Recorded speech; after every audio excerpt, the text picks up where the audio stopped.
हजुर, अब सुरु गरौँ नि त। लाइभ गरिदिनु भयो हुन्छ। नमस्कार ल सर, सबैलाई। ल मैले सुरु गरिहालेँ। हामी यो युटिएको 191औं श्रृङ्खलामा आइपुगेछौँ र आजको यो बेलुकाको हामीले चर्चा चाहिँ के विषयमा गर्ने भनेर सुवर्णजीले बिहान मात्रै कुराकानी गर्नुभएको थियो। मैले त भोलि हो कि भन्ठानेर विषय छनौट गरेँ। अलिबार मात्रै नोटिस बोर्डमा आइरहेछ। ल अब तयारी गरौँ त्यसो भए भनेर हामीले आफ्नो जीवनशैली व्यवस्थापन गर्दाखेरि अलिकति आध्यात्मिक पाटोबाट कसरी जान सकिन्छ, कसरी यसलाई व्यवस्थित गर्ने होला भनेर ज्ञान, ध्यान र सत्सङ्गको भूमिका चाहिँ हाम्रो जीवनमा के हुन्छ भन्ने बारेमा कुराकानी गर्छौँ। म थोरै कुराकानी यहाँहरू समक्ष गर्छु, त्यस पछाडि यहाँहरूका जिज्ञासाहरू राख्ने अवसर हुनेछ र हामी धेरै लामो गर्दैनौँ। आज सायद 1 सवा घण्टाको यो सेसन रहला। धेरै लामो सेसनहरू हामीले अलि छोट्याउँदै पनि छौँ। पछिल्लो चरणमा अलि समय व्यवस्थापन भइरहेछ विषय हेरेर। आज हामी यो 3टा शब्दावली हामीले यहाँ प्रयोग गरेका छौँ। आजको श्रृङ्खलाको नोटिस बोर्डमा सुवर्णजीले शीर्षक के राख्ने भनेर भन्नुभयो। मैले ज्ञान, ध्यान र सत्सङ्ग भनेर राखौँ त भनेर यो शब्द उहाँलाई पठाएको थिएँ। त्यही अनुसार आज चाहिँ हामी यहाँ तयारी गरिरहेछौँ। के हो वास्तवमा ज्ञान, के हो ध्यान र के हो सत्सङ्ग, यसलाई सामान्य बुझाइबाट बुझ्ने प्रयत्न गरौँ पहिले। जस्तो हामी बच्चाहरूलाई चाहिँ यसो सिकाउनु पर्यो भने के भन्दा रहेछौँ भने बडा ध्यान दिएर काम गर है। हामी आफ्ना छोराछोरीहरूलाई होस् अथवा साना बाबु नानीहरूलाई होस् अथवा अराउनु पर्ने सिकाउनु पर्ने मान्छेलाई होस् एकदम ख्यारेर भन्नु पर्यो भने हामी के भनिरहन्छौँ भने ध्यान दिएर काम गर है। अलि होस गरेर काम गर्ने बिलख बन्नुमा परिएला। अलि होस पुर्याएर काम गरिनस् भने यसबाट बडो नराम्रो हुन सक्छ है। त यो किसिमको शब्दावली हामी सामान्य जीवनमा पनि प्रयोग गर्दा रहेछौँ। आध्यात्मिक जीवनमा मात्रै होइन, हाम्रो सामान्य व्यावहारिक जीवनमा पनि हामीले कामकाज गर्दाखेरि पनि मान्छेलाई यदि सजग गराउनु पर्यो भने त्यस्तो शब्दावली प्रयोग गर्छौँ भने जानेर गर्नु राम्रो हुन्छ है, नजानिकन नगर्नु भन्छौँ अर्को कुरा। त यो दुईटै कुरा गाँसिएर हाम्रो यो ज्ञान र ध्यानको प्रक्रियासँग आउँदो रहेछ। जब हामी यो सामान्य जीवनमा कुरा गर्छौँ, सामान्य जीवनमा कुरा गर्दाखेरि होसको कुरा असाध्यै धेरै गर्छौँ, तर हामी त्यसलाई जीवनशैलीमा चाहिँ कति कुरा चाहिँ प्रयोग गरिरहेका हुन्छौँ कि हुँदैनौँ भनेर हेर्नको निमित्त हामी सामान्य एउटा छोटो प्र्याक्टिस गरौँ 2-3 मिनट जतिको। त्यसपछि फेरि चर्चा हामी आरम्भ गरौँला। सबैले हामी यो साउन्ड चाहिँ म्युट गरौँ र भिजुअल खोलौँ। भिजुअल खोलेर अलिकति गर्दनलाई सिधा गरौँ, ढाडलाई सिधा गरौँ। सिधा गरेर यो सामान्यतया कुमलाई पनि अलिकति फैलाएर यसरी राखौँ। तल हात दुईटा एक आपसमा यसरी जोड्नु भए पनि हुन्छ अथवा यसरी राख्नु भए पनि हुन्छ। यसरी राखौँ हल्कासँगले र बिस्तारै आँखा बन्द गरौँ। म यहाँहरूलाई निर्देशन गर्दै जान्छु, त्यो अनुसार फलोअप गरौँ।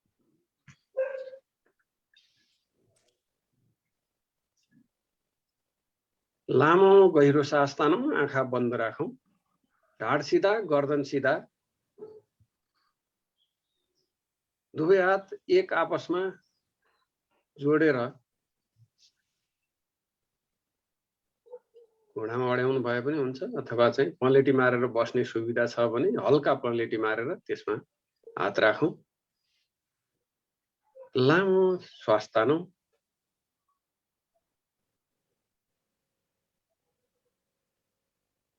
पुरा भरौँ शरीरमा श्वास।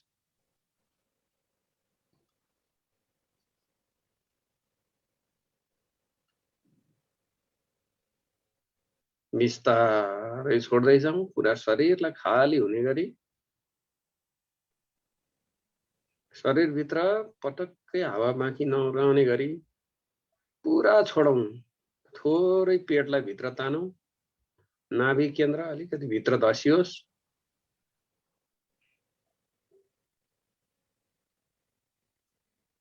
फेरि श्वास पहिले पेटमा भरौँ, त्यसपछि बिस्तारै छातीमा भरौं, सकेसम्म भरौं। श्वास भकुण्डो जस्तो गरी फुलाउँ शरीरलाई।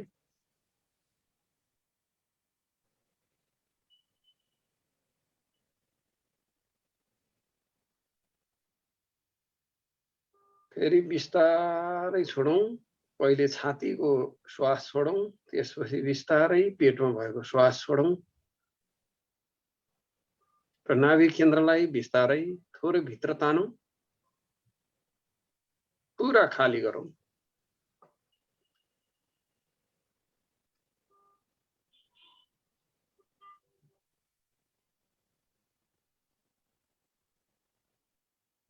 फेरि श्वास तानौं,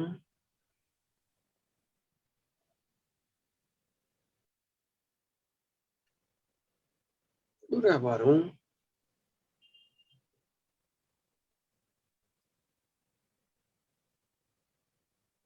एकैछिन रोकिनुहोस् पुरा भरेर। त्यसपछि बिस्तारै छोड्नुहोस्, जति सक्दो बिस्तारो।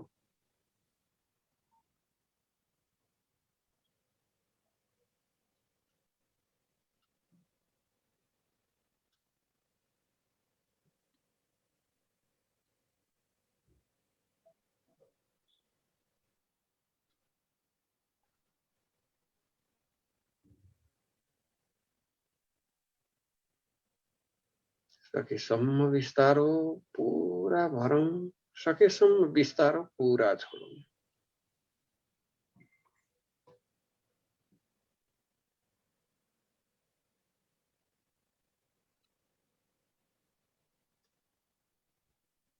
बिस्तारै बिस्तारै सारा होस पाइतालाको बुढी औंलामा केन्द्रित गरौं।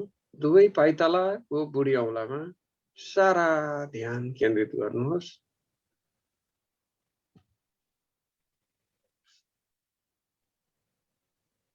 बिस्तारै फैलाउँदै अरु औंलाहरुमा। पैतालाको तल्लो भाग पुरा पैताला बिस्तारै माथितिर सर्दै जाउँ। पैतालाको माथिल्लो भाग, गोलीगाँठा, पिणौला, घुँडा, दुवै तिघ्राहरू, कम्मर, कम्मरको अघिल्लो र पछिल्लो दुवै भाग, बिस्तारै पेट, ढाड, पिठ्युँ, छाती, दुवै काँध, हातका पाखुरा, हातको नारी, दुवै हातको पन्जा, पुरा हत्केला, सबै 10 वटै औंलाहरू पुरा पुर स्मरण गर्नुहोस्। बिस्तारै फेरि काँधतिर सर्दै जाउँ। घाँटीको अगाडि र पछाडिको भाग,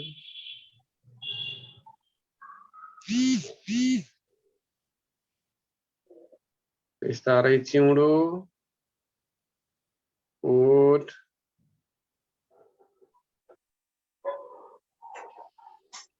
नाक,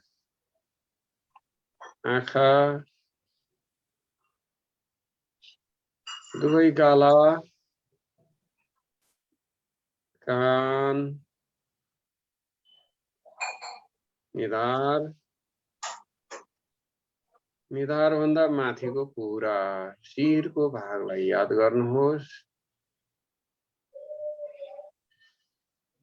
एक पटक फेरि शिरदेखि पाइतालासम्म क्रमशः तल तल सर्दै जानुहोस्। पुरा शरीरको स्मरण गर्नुहोस्।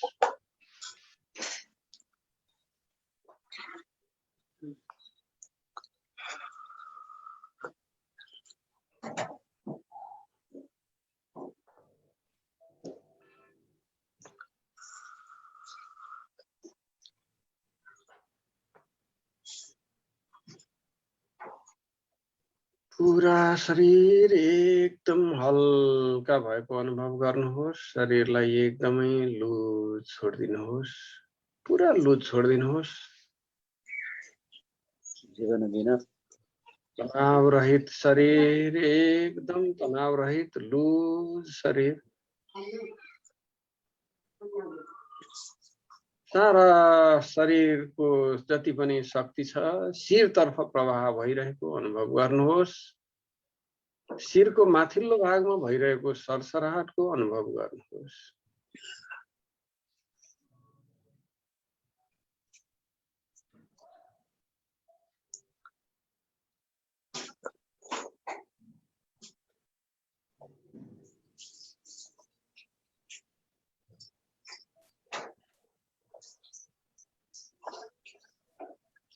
बिस्तारै शरीरबाट पुरा शक्ति निस्केर आकाशमण्डलमा फैलिरहेको अनुभव गर्नुहोस्।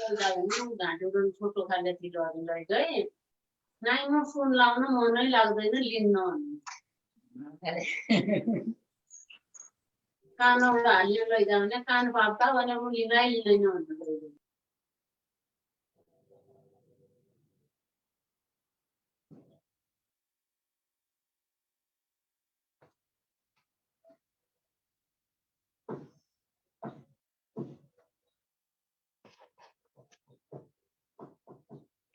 एकदम हल्का शरीर, एकदम हल्का हल्का शरीर, मुस्कान भरिएको अनुहार स्मरण गर्नुहोस्। मुस्कुराउँदै मुस्कुराउँदै फेरि श्वास लिउँ। मुस्कुराउँदै मुस्कुराउँदै छोडौं। दुवै हात आफ्नो अनुहारको ठिक्क अगाडि ल्याउनुहोस्। दुवै हत्केला जोडेर बिस्तारै मुस्कानका साथ आँखा खोल्नुहोस् र आफ्नो हत्केलामा हेर्नुहोस्। आफ्नो हत्केला एकदम कोमल हत्केला हेर्नुहोस्, मुस्कुराउनुहोस् पुरा मुस्कानका साथ। नमस्कार।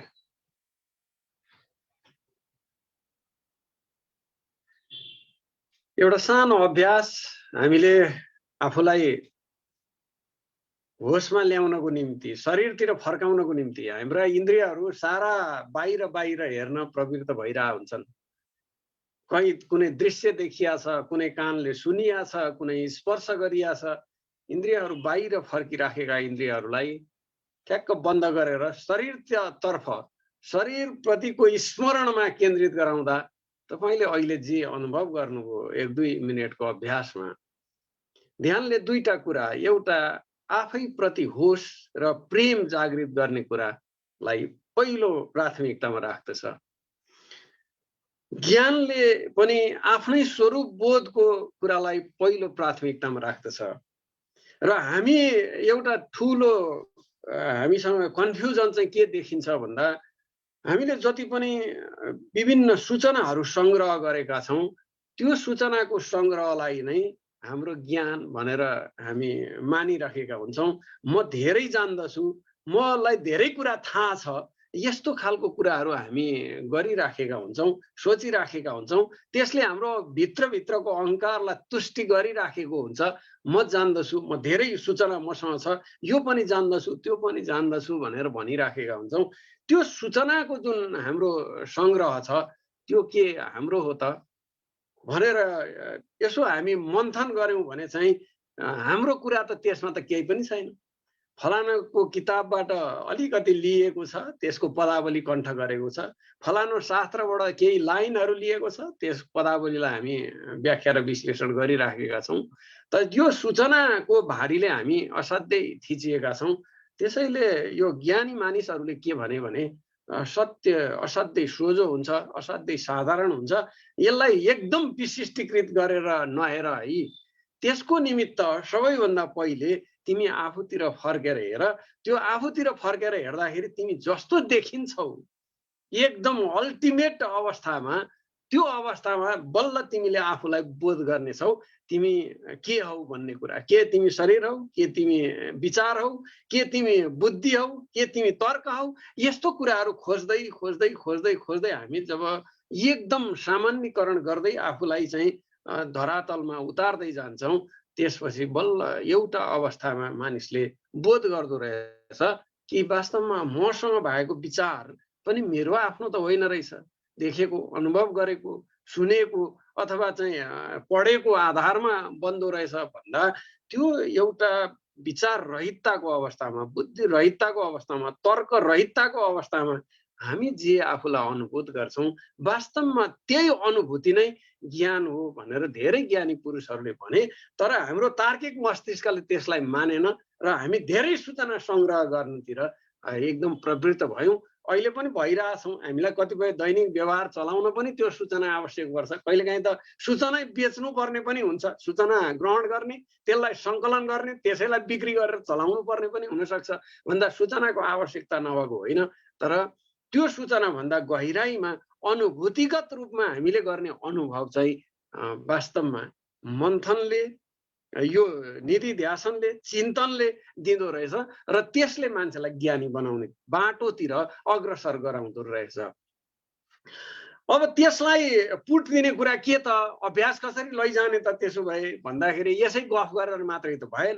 त्यसको लागि चाहिँ हामी आफूतिर फर्किन आवश्यक छ भनेर अर्को स्टेप चाहिँ के आयो भन्दा ल यसरी चिन्तन पनि गरियो, मनन पनि गरियो, त आफूतिर फर्किने कसरी भन्दा त्यसको कला चाहिँ फेरि ध्यानले दिँदो रहेछ। आहारमा, विहारमा र विचारमा तीनवटा कुराहरूमा चाहिँ होसपूर्ण हुने प्रयत्न गर है। तिमी के खाँदैछौ, त्यो खाइले शरीरलाई फाइदा गरेको छ कि छैन, जे खाइरहेछौ त्यसले तिम्रो शरीरमा वृद्धि भइरहेको छ कि छैन, शरीरलाई फाइदा गरेको छ कि छैन, कि बेफाइदा पो गरेको छ कि बेफाइदा गरेको छौ भने छोडेको छौ कि छैनौ भन्ने कुराको होस यो ध्यानले प्रथम चरणमा शरीरप्रतिको होस, इन्द्रियप्रतिको होस, खानपान प्रतिको होस, आहार प्रतिको होस योबाट सुरुवात गर्दो रहेछ। त्यसैले तिमी ठिक्क खाऊ, 1/3 भाग चाहिँ बाँकी राख ताकि तिम्रो शरीर चलखेल गर्न, श्वास चलखेल गर्न सजिलो होस्। अलिकति पानीले भर्देऊ ताकि शरीरको त्वचाहरूमा रस पुगोस्।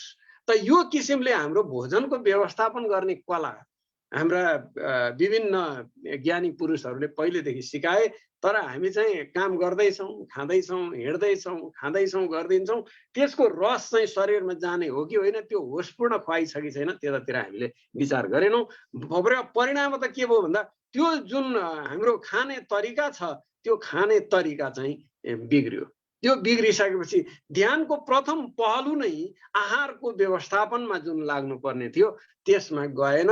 नगइसकेपछि जतिसुकै आँखा चिम्ले पनि त्यसले परिणाम ल्याएन। अहिले चाहिँ यो विभिन्न ध्यान गुरुहरूले ध्यानहरू सिकाउनुहुन्छ, त हामी यो आँखा चिम्लिने केही अभ्यासहरू, विधिहरू केही त प्रयोग गर्छौँ, तर त्यो सँगसँगै जीवनशैलीलाई यदि व्यवस्थापन गरिएन भने त्यो ध्यानले जे दिने कुरा हो, जे सुगन्ध त्यसले निर्माण गर्नुपर्ने हो त्यो कुरा चाहिँ दिँदो रहेनछ। त त्यसैले पहिलो कुरा चाहिँ ध्यान सँगसँगै गाँसिने कुरा के हो भने तिम्रो शरीरप्रति होसपूर्ण भएर आहारको व्यवस्थापन गर। दोस्रो कुरा विहार। अब चल्ने, हिँड्ने, बस्ने, डुल्ने यो ठाउँहरूको पनि अब व्यवस्थापन जरुरी भयो। ध्यानको अर्को पहलु चाहिँ यो विहारको व्यवस्थापन। हामी कहाँ जान्छौँ, के गर्छौँ, कस्ता कर्महरू गर्छौँ, कस्ता क्रियाकलापहरू गर्छौँ, कस्तो ठाउँमा पुग्छौँ, यसले हाम्रो मस्तिष्कको विभिन्न रसायनहरू उत्सर्जन गर्नमा महत्त्वपूर्ण भूमिका निर्वाह गर्छ। मानिलिनुहोस् तपाईँ कुनै अडिटोरियममा डान्स हेर्दै हुनुहुन्छ अथवा सिनेमा हेर्दै हुनुहुन्छ सिनेमा हलमा भने त्यहाँको दृश्यावलीहरू जसरी हाम्रो आँखाले रसास्वादन गर्छ त्यही अनुसारको केमिकल तपाईँभित्र खुसीको, हर्षको अथवा चाहिँ विस्मातको अथवा रुवाईको, करुणाको त्यो जेनेरेट हुँदो रहेछ। त्यसैले विहार अर्को महत्त्वपूर्ण छ है भनेर भनियो। अब तेस्रो कुरा के भनियो भन्दा विचार। विचार यदि सकारात्मक हुन सकेन भने, सत्यको नजिक लैजाने विचार हामीले निर्माण गर्न सकेनौँ भने हामीले जतिसुकै प्रयत्न गरे पनि, यी विधिहरूको अभ्यास जतिसुकै गरे पनि त्यसले चाहिँ हामीलाई अगाडि बढाउँदो रहेनछ ध्यान मार्गमा। त्यसैले यो ज्ञानी पुरुषहरूले आफ्ना शिष्यहरूलाई के भने विचार तिमी कहाँ लाउने त भन्दा ईश्वरमा लगाऊ भनेर एउटा बृहत तत्त्वसँग त्यो एकाकार गर्ने केन्द्रित गर्ने गरिकन उनीहरूलाई सारा विचारको केन्द्रबिन्दु त्यतैतिर प्रवृत्त गराउने गरी त्यो सूत्र प्रदान गरियो कि ईश्वरको साक्षात्कार तिम्रो परम लक्ष्य हुनु पर्यो भनेर भनियो। त्यो भइसकेपछि अब विचार के हो त भन्दा म के काम गर्दैछु भन्दा मेरो सारा कर्मको, सारा कामकाजको, सारा आहार विहारको केन्द्रबिन्दु कहाँ त भन्दा मैले यो प्राप्त गर्नको निम्ति चाहिँ काम गरिरहेछु भनेर त्यो लक्ष्य, एउटा बृहत लक्ष्यसँग केन्द्रित गर्ने गरी यो विचारलाई एकदम केन्द्रित गर्ने गरी शिष्यहरूलाई चाहिँ त्यता प्रवृत्त गराइयो। त यो तेस्रो कुरा ध्यानको विचारको कुरा। अब त्यसलाई मान्छेको भावना त उतार चढाव भइरहन्छ। त्यो उतार चढाव भएको भावनालाई जिज्ञासा समाधान मार्फत कसरी गोरेटोमा डोर्याइरहने त भन्नको लागि चाहिँ व्यवस्था के भयो त भन्दा सत्सङ्गको व्यवस्था भयो। सत्यसँग नजिक रहेको मान्छेसँगको सङ्गतले बिस्तारै आफ्ना भावनात्मक रूपमा आइरहने उतार चढावहरू, जिज्ञासाहरू, विभिन्न खालका त्यो साधनाका बाधा व्यवधानहरू, त्यसलाई पर्गेल्नको निमित्त आफूले गुरु मानेको अथवा मान्यजन मानेको अथवा ज्ञानी पुरुष मानेको श्रद्धा गर्ने व्यक्तित्वहरूको नजिकमा रहेर उनीहरूसँग सिकिरहने, उनीहरूसँगबाट त्यसलाई हेरेर सुनेर प्रश्न गरेर त्यसलाई खारिरहने यो सत्सङ्गको व्यवस्था गरियो। त्यसैले यो ज्ञानको मार्ग जति छ त्यो ज्ञानको मार्ग ध्यान र सत्सङ्ग यो दुईटा कुरा यदि चाहिँ गाँसिएन भने त्यो यात्रा चाहिँ सहज हुँदो रहेनछ। त यो तीनटै कुरा गाँसिएपछि बल्ल मान्छेको एउटा चाहिँ समग्रतामा यो ज्ञानको मार्ग खुल्दै जाँदो रहेछ। मान्छेको यो ज्ञानको दृष्टि विकास हुनको निम्ति चाहिँ यो तीनवटा कुरा सँगसँगै जानुपर्छ भन्ने विभिन्न महापुरुषहरूको कुरा, शास्त्र ज्ञानको कुरा, विभिन्न यो ध्यान र आध्यात्मिक विधि व्यवहारका कुराहरूले हामीलाई गाइड गरिरहेको देखिन्छ। र यो त्यसो हो भने यो सत्यसँग नजिक हुने तरिका के त भन्दाखेरि यसमा स्वाध्याय एउटा कुरा रहेछ। त्यस पछाडि यो सत्यको साक्षात्कार गरेका मानिसहरूको सङ्गत अर्को कुरा रहेछ। अर्को कुरा चाहिँ त्यो कुरा यदि पाएन भने के मान्छे यो बाटोमा, यो ध्यान ज्ञानको बाटोमा लाग्न सक्दैन त भन्दा त्यसको असाध्यै ठुलो उदाहरण चाहिँ एकलव्य हुन्, जो प्रबल इच्छा शक्ति भयो भने त्यो इन्भाइरोमेन्ट नभयो भने पनि एउटा यस्तो वातावरण निर्माण हुँदो रहेछ बिस्तारै भित्रबाट आएको श्रद्धाले, त्यसले चाहिँ बाटो आफै पाउँछ भन्ने पनि यो विभिन्न शास्त्रहरूमा, पुराणहरूमा, विभिन्न आध्यात्मिक पुरुषहरूका देशनाहरूमा देखिन्छ। कुनै कुनै यो सन्तहरूले त यहाँसम्म भने कि तिमी एउटा नेचुरल अवस्थामा जाने प्रयत्न मात्रै गर, सारा कुरा तिमीसँग जोडिएर आउन थाल्छ, त्यो परिवेश आफै निर्माण हुन्छ र त्यसको निम्ति चाहिँ तिमी मान्छे खोजेर हिँड्नुपर्ने, गोरु खोजेर हिँड्नुपर्ने पनि हुँदैन भन्ने खालको कुराहरू पनि सुनेको गरेको देखिन्छ। तर पनि यो विधि प्रक्रिया चाहिँ यस्तो रहेछ यो ज्ञान मार्गको कि कुनै न कुनै त्यो बाटो हिँडेर शिखरमा उपलब्ध भएको मानिसको सत्सङ्ग र उसले प्रयोग गरेका विधिहरूबाट हामीलाई चाहिँ गाइडेन्स छिटो प्राप्त हुन्छ। जसरी एभरेस्ट चढ्नको निमित्त एउटा अनुभवी शेर्पाको गाइडले बडा सहज बनाइदिन्छ त्यो चढाइ, त्यस्तै किसिमको यो आध्यात्मिक ज्ञानको क्षेत्र पनि ज्ञान होस् ध्यान होस् त यो दुईटै विधिहरूलाई प्रयोग गर्नको निम्ति चाहिँ सत्सङ्ग मार्फत डोर्याउने एउटा पथ प्रदर्शक चाहिँ जरुरी रहेछ भन्ने देखिन्छ। सरसर्ती मैले आज प्रस्तुत गर्न खोजेको विषय मैले प्रवेश गरेँ। अब साथीहरूको जिज्ञासा एउटा एउटा आउँदै गर्यो, सप्लिमेन्ट आउँदै गर्यो भने त्यसपछि फेरि थप्दै अगाडि बढाउँला।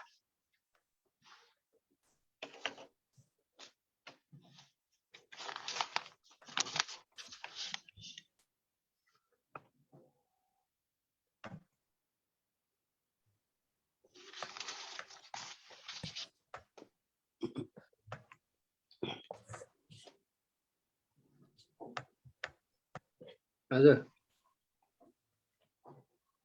कोही बोल्न चाहनुहुन्छ? हजुर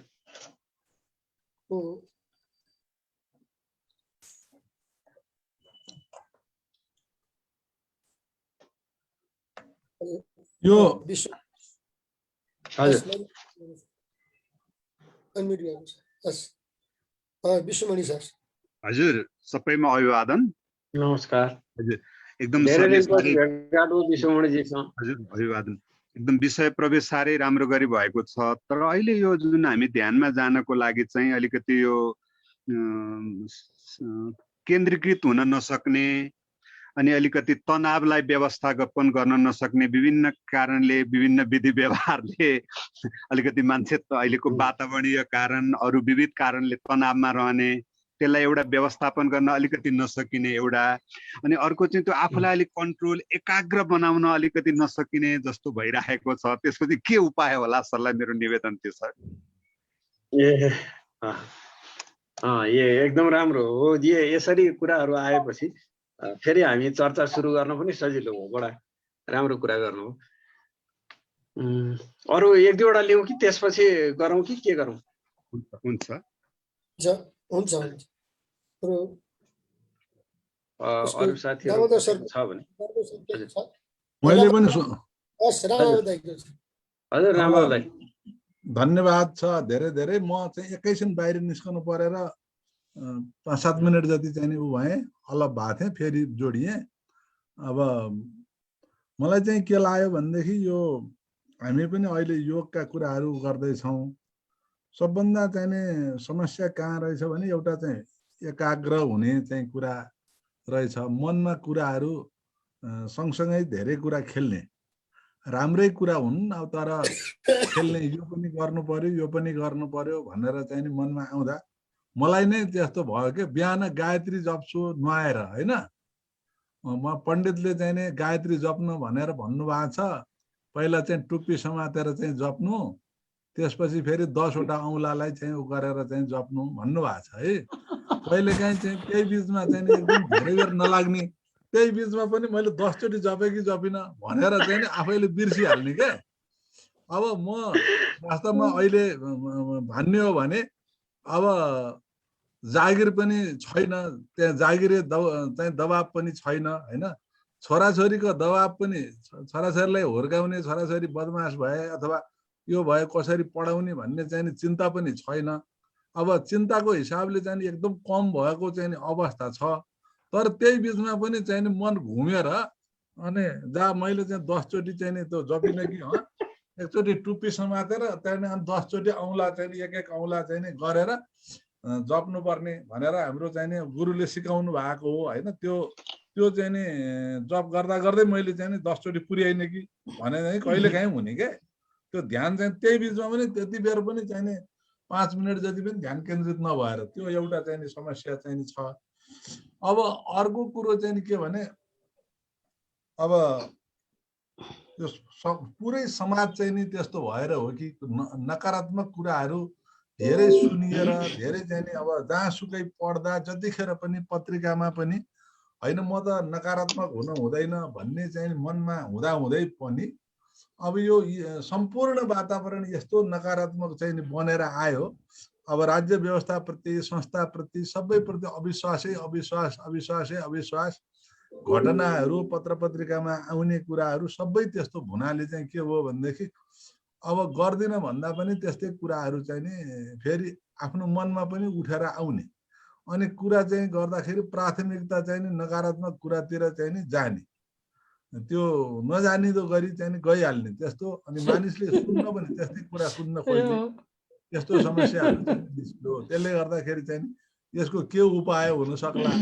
अब सबै कुरा फुर्सदिलो भएको भन्दा भन्दै पनि त्यस्तो हुने। अब मेरो चाहिँ अनुभव त्यस्तो छ क्या। अब बडा राम्रो, एकदम राम्रो अनुभव रामबाबु दाइ। हजुर रामबाबु दाइ र विश्वमणिजीको दुईजनाको कुरालाई अलिकति एड्रेस गरौँ है, त्यसपछि फेरि अरू साथीहरूसँग जाउँला। यो केन्द्रित हुने कसरी, एकाग्र हुने कसरी, एकाग्रतामा विचारको समस्या, यो चाहिँ विश्वमणि सर र रामबाबु दाइ दुवैजनाको एउटै खालको कुरा आयो। भार पनि छैन, खासै जिम्मेवारी पनि धेरै छैन, तर पनि हुँदैन भनेपछि म दुवैजनालाई एउटा सानो प्रश्न गरौँ। यो अघि हामी 2 मिनट जति एउटा अभ्यास गऱ्यौँ, त्यो 2 मिनटमा विश्वमणिजीलाई पहिले सोधेँ मैले, तपाईलाई कतिवटा विचार आयो सम्झिनु भएको छ?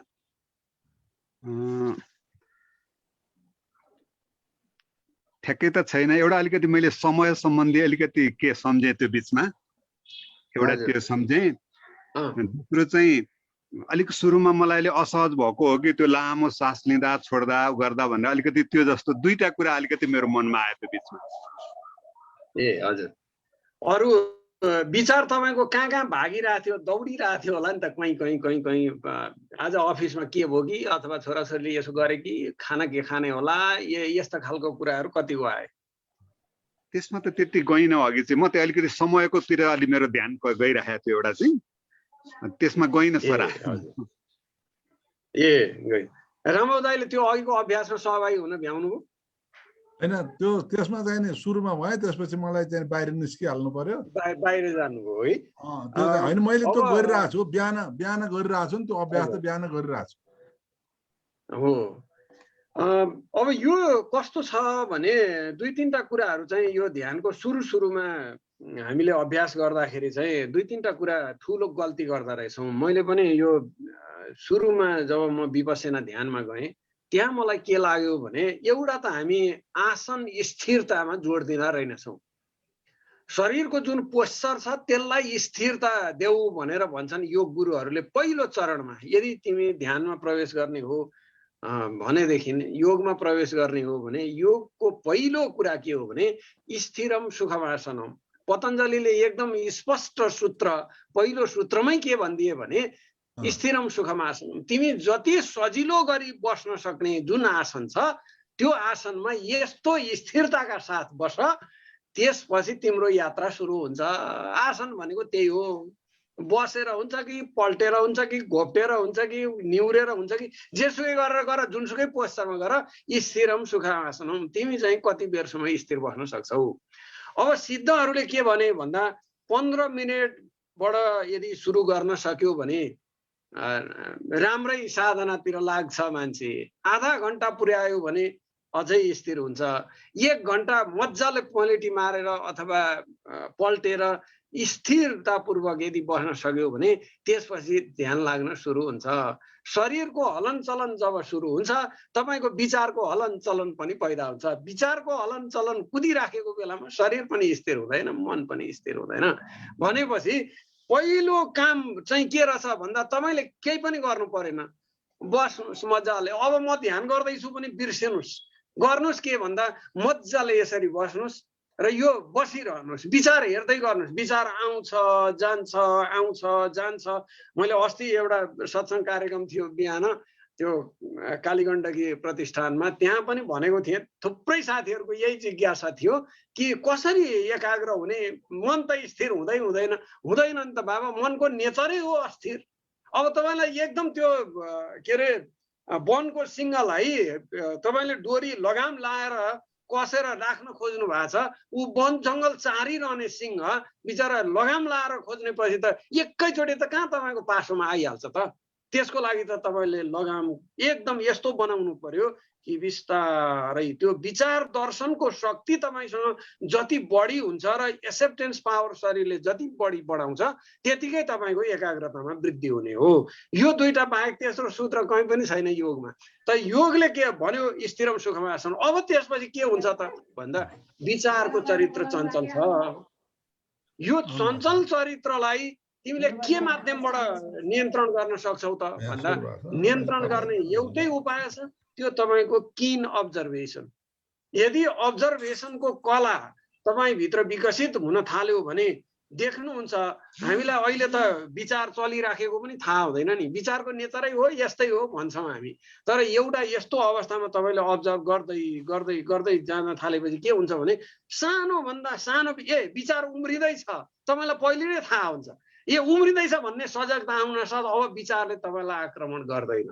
तर त्यो उम्रिने थाहा नै पाउने सेन्सिटिभिटीमा हामी पुगेका छैनौँ नि त।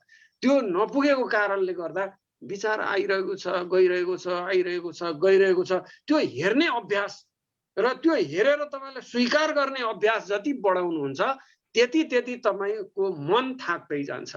मनलाई थकाउने एउटै मात्रै उपाय हो मनसँगको अप्रतिरोध अभ्यास। प्रतिरोध गर्न थाल्नु भने मेरो मनमा यस्तो आयो नआइदिए हुन्थ्यो भन्नुभयो भने अब तपाईँ सङ्घर्षमा जानुभयो। सङ्घर्षमा गएपछि त माथा पच्ची हुन्छ। हेर्नुहोस्, एउटाले मुक्का हान्छ फेरि अर्कोले पनि मुक्का हान्नु पर्यो भनेपछि त्यहाँ द्वन्द्व बढ्छ र तपाईँ अझै एकाग्रताको अभ्यास अगाडि बढाउन सकिँदैन। त्यसैले हामी चाहिँ यो ध्यानको सुरुमा अभ्यासीहरूलाई के भन्छौँ भने विपस्सनाको त्यो सेन्सेसन हेर्ने जुन अभ्यास छ त्यो अभ्यास चाहिँ पहिले बाह्य सेन्सेसन त्यसपछि आन्तरिक सेन्सेसनको अभ्यास जुन गराइन्छ त्यो असाध्यै धेरै वैज्ञानिक छ र त्यसै भएको हुनाले त्यो विपस्सना युगौँदेखि अहिलेसम्म चलि पनि रहेछ। त विचार दर्शन ध्यान भन्ने एउटा ध्यान विधि छ। त्यसले चाहिँ के गर्छ भन्दा तपाईँ सुरुमा श्वास प्रश्वासबाट प्रवेश गर्नुहुन्छ, शरीरलाई होसमा ल्याउनुहुन्छ। शिरदेखि पाउसम्म तपाईँको शरीरमा कहाँ कहाँ जकडन छ, कहाँ कहाँ दुखाइ छ, कहाँ कहाँ सेन्सेसन छ त्यो याद गर्नुहुन्छ। त्यसपछि बिस्तारै त्यसलाई छोडिदिँदै जानुहुन्छ, शरीर एकदम लुज छोडिदिनुहुन्छ र त्यस पछाडि तपाईँ विचार दर्शनमा प्रवेश गर्नुहुन्छ र ढ्याक्क बस्नुहुन्छ। अब विचार आइरहेछ गइरहेछ आइरहेछ गइरहेछ कति बेरसम्म आउँदो रहेछ म हेरिरहन्छु भनेर त्यो नदीको प्रवाहको पानी निहाले जस्तै जसरी तपाईँ किनारामा बसेर पानी निहाल्नुहुन्छ तटस्थ भावले, त्यस्तै भावले यदि विचारको दर्शन गर्दै जानुभयो भने एउटा स्थिति यस्तो आउँछ जहाँ तपाईँको विचार ट्वाक्कै रोकिन्छ। त्यो अब्जर्भेसन गर्दा गर्दै तपाईँसँग धैर्य यति हुनु पर्यो कि म यो अभ्यासमा छु र म यो एक दिन मेरो घटना घट्नेवाला छ। तपाईँ आत्मविश्वास बनाउनु पर्यो, त्यो धैर्य कायम राख्नु पर्यो। त्यस पछाडि प्र्याक्टिस गर्दै गर्दै गर्दै गर्दै जाँदा अब्जर्भेसनको कला जति गहिरिन्छ तपाईँको विचारको शक्ति चाहिँ त्यति त्यति कमजोर हुन्छ। अब यो वातावरण कसरी बनाउने त भन्दा जस्तो हामी सामान्यतया घरमा एउटा खाली कोठा राख्दैनौँ। घर भएका थुप्रै मित्रहरू हुनुहुन्छ, तपाईँको ध्यान गर्ने कोठा कहाँ छ? यी खाली कोठा एउटा राख्नु भएको छ?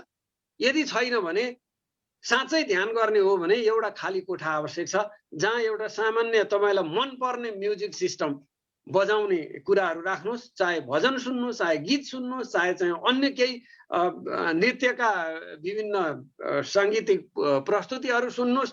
त्यसमा तपाईँलाई अलिकति दिक्क लागेको बेलामा अथवा मन रमाएको बेलामा त्यहाँ हाँस्ने गर्नुहोस्, त्यहाँ रुने गर्नुहोस्, त्यहाँ एकान्तमा बस्ने गर्नुहोस्, त्यहाँ नाच्ने गर्नुहोस्, त्यहाँ भजन बजाएर पल्टिने गर्नुहोस्। त्यसपछि तपाईँको त्यो ठाउँको ऊर्जा बिस्तारै पोजिटिभ हुन थाल्छ र तपाईँले त्यहाँ बस्न साथ तपाईँलाई एक किसिमको सन्नाटाको फिल हुन थाल्छ। त त्यो इनर्जी वर्तुल भनेर भन्छ ध्यान विधिमा। इनर्जी वर्तुल बनाउने एउटा तरिका हामी कहिले पनि प्रयोग गर्दैनौँ। प्रयोग के गर्छौँ भन्दा भिडभाडको ठाउँमा एउटा ठाउँमा लगेर यो एउटा चकटी राखेको छ त्यहाँ बसेर ध्यान गर्ने प्रयास गर्छौँ। तपाईँको डिस्ट्र्याक्सन गर्ने सामानहरू त्यहाँ थुप्रै छन्। अब त्यो सामानहरूको बिचमा बसेर तपाईँले चाहिँ त्यो आफूलाई एकाग्र बनाउन सक्नुहुन्न। त्यसको निम्ति खाली चाहिन्छ। एउटा त तपाईँको भौतिक ठाउँ पनि रित्तो चाहियो, दोस्रो तपाईँको मन पनि रित्तो चाहियो। अब तपाईँ रामबाबु दाइले जुन भन्नुभयो मलाई वास्तवमा भार छैन, अब तपाईँले विचार दर्शन गर्नुहोस्। तपाईँको मनमा सबैभन्दा बढी त्यही कुरा आइरहेछ कि? यदि त्यही कुरा आइरहेछ भने त्यही नै तपाईँको निम्ति भार हो नि त। मेरो जिम्मेवारी पनि छैन, किन म एकाग्र भइन, यही नै चिन्ता तपाईँको मनमा विचारमा आइरहेको छ भने त्यो विचारलाई पनि केही समय अब्जर्भेसन गर्न आवश्यक छ।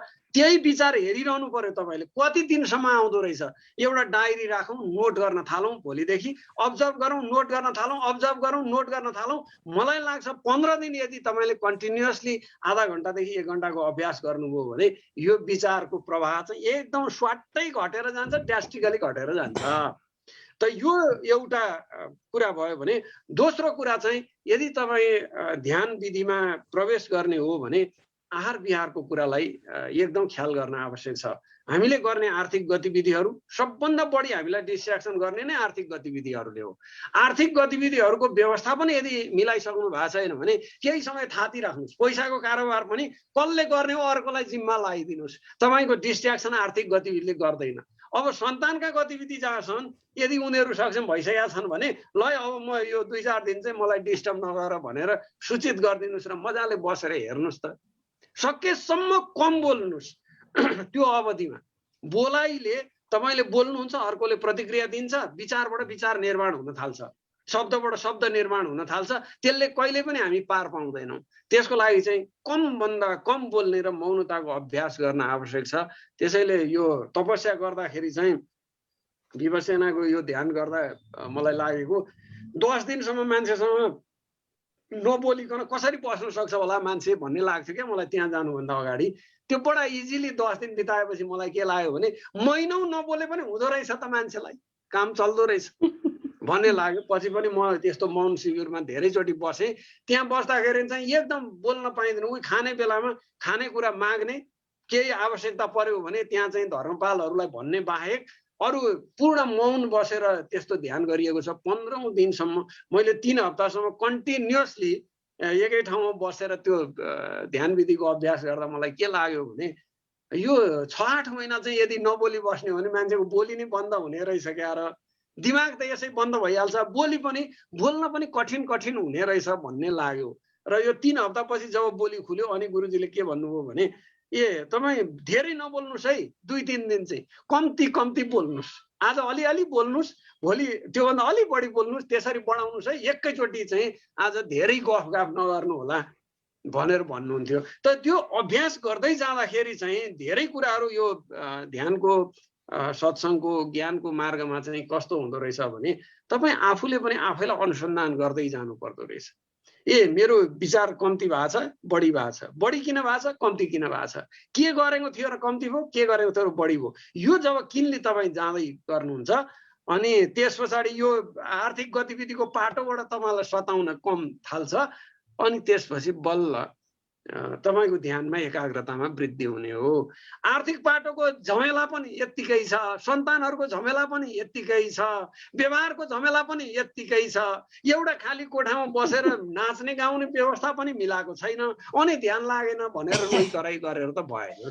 त्यसको लागि चाहिँ भौतिक इन्भाइरोमेन्ट र मानसिक इन्भाइरोमेन्ट दुइटै तयार गर्न आवश्यक छ। यदि साँच्चै लाग्ने हो भने, होइन भने ढाँटेपाँटे पाराले यसो कहिले काहीँ आँखा चिम्ल्याउनु त भने भरले त ध्यान त लाग्नेवाला छैन, रिल्याक्सेसन चाहिँ हुन्छ। हजुर, ल अब अर्को जिज्ञासा। त्यसैले यो सुरुमा ध्यानको अभ्यास गर्न चाहने साथीहरूलाई चाहिँ मेरो चाहिँ के सल्लाह छ भने विपस्यनाको 12 दिनको शिविर, त्यो 10 दिनको शिविर चाहिँ लिऊ, 12 दिन छुट्याऊ।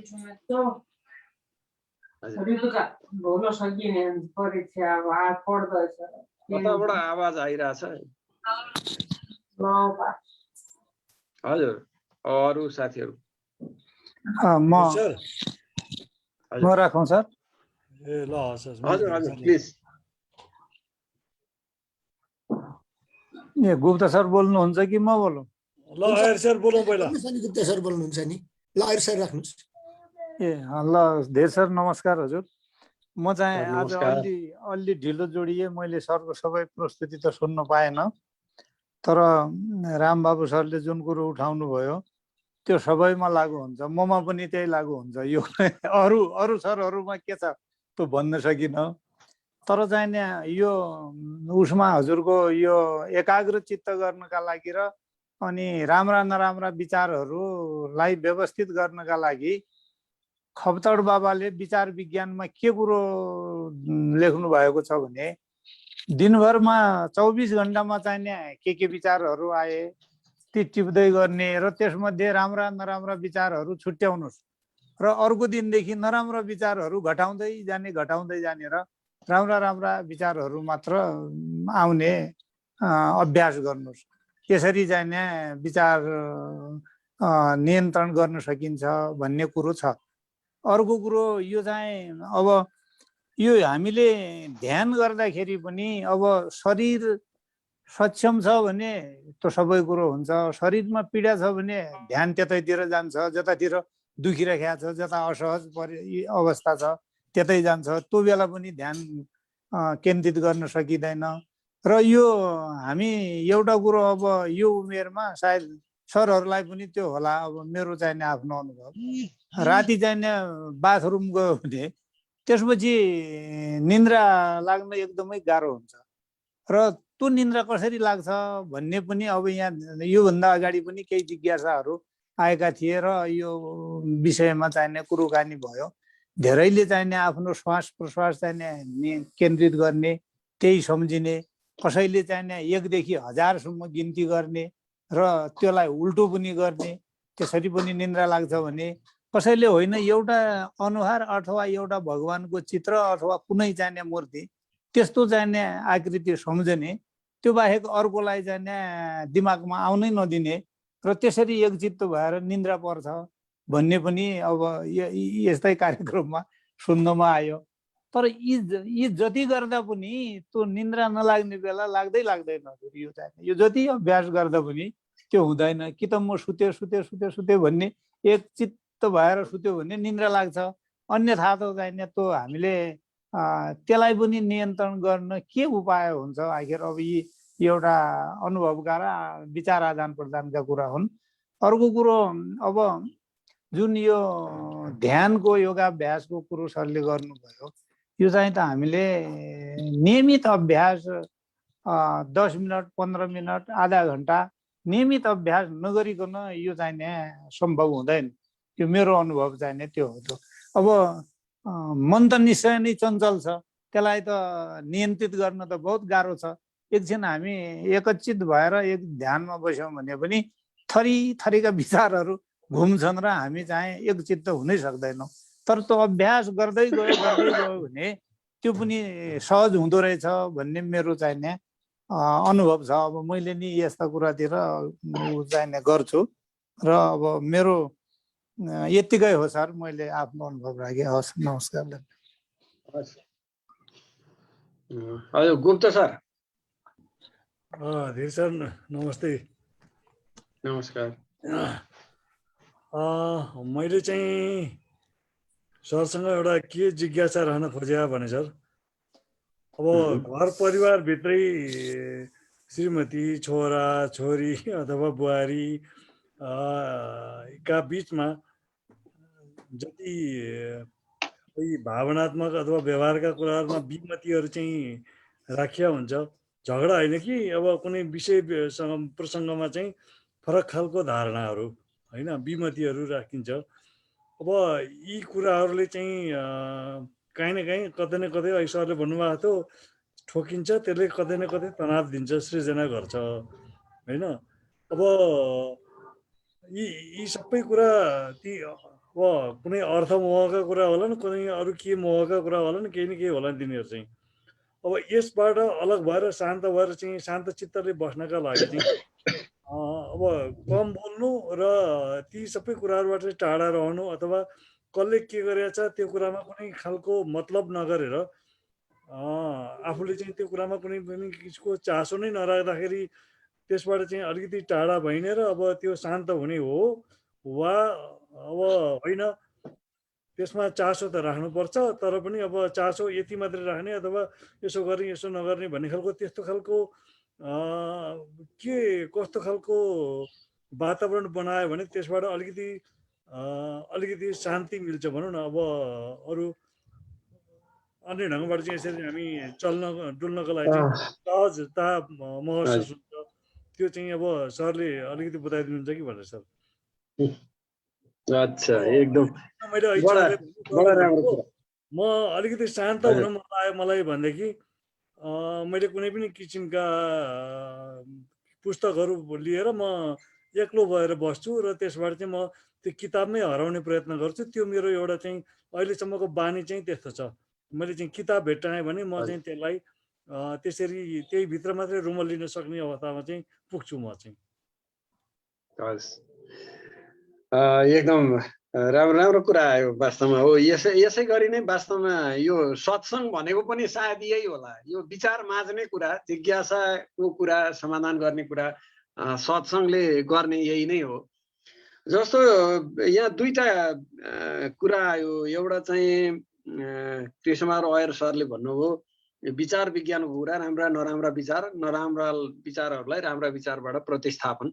यो प्रतिस्थापनको नियम हो। यो कुनै पनि एउटा कुरा उम्रिराखेको ठाउँमा अर्को कुराले प्रतिस्थापन नगरेसम्म त्यो त उम्रिरहन्छ भनेर उहाँले चाहिँ यो विचार विज्ञानमा व्यक्त गर्नुभयो। र विचारको शक्तिलाई तिमी जति सक्दो तीव्रतर बनाऊ, त्यसले नै तिमीलाई सकारात्मक जीवनतिर लैजान्छ भन्ने यो खप्तड बाबाको यो देशना विचार विज्ञानको देशना हो जस्तो लाग्छ मलाई। मैले पनि धेरैचोटि यो पुस्तक पढेको छु।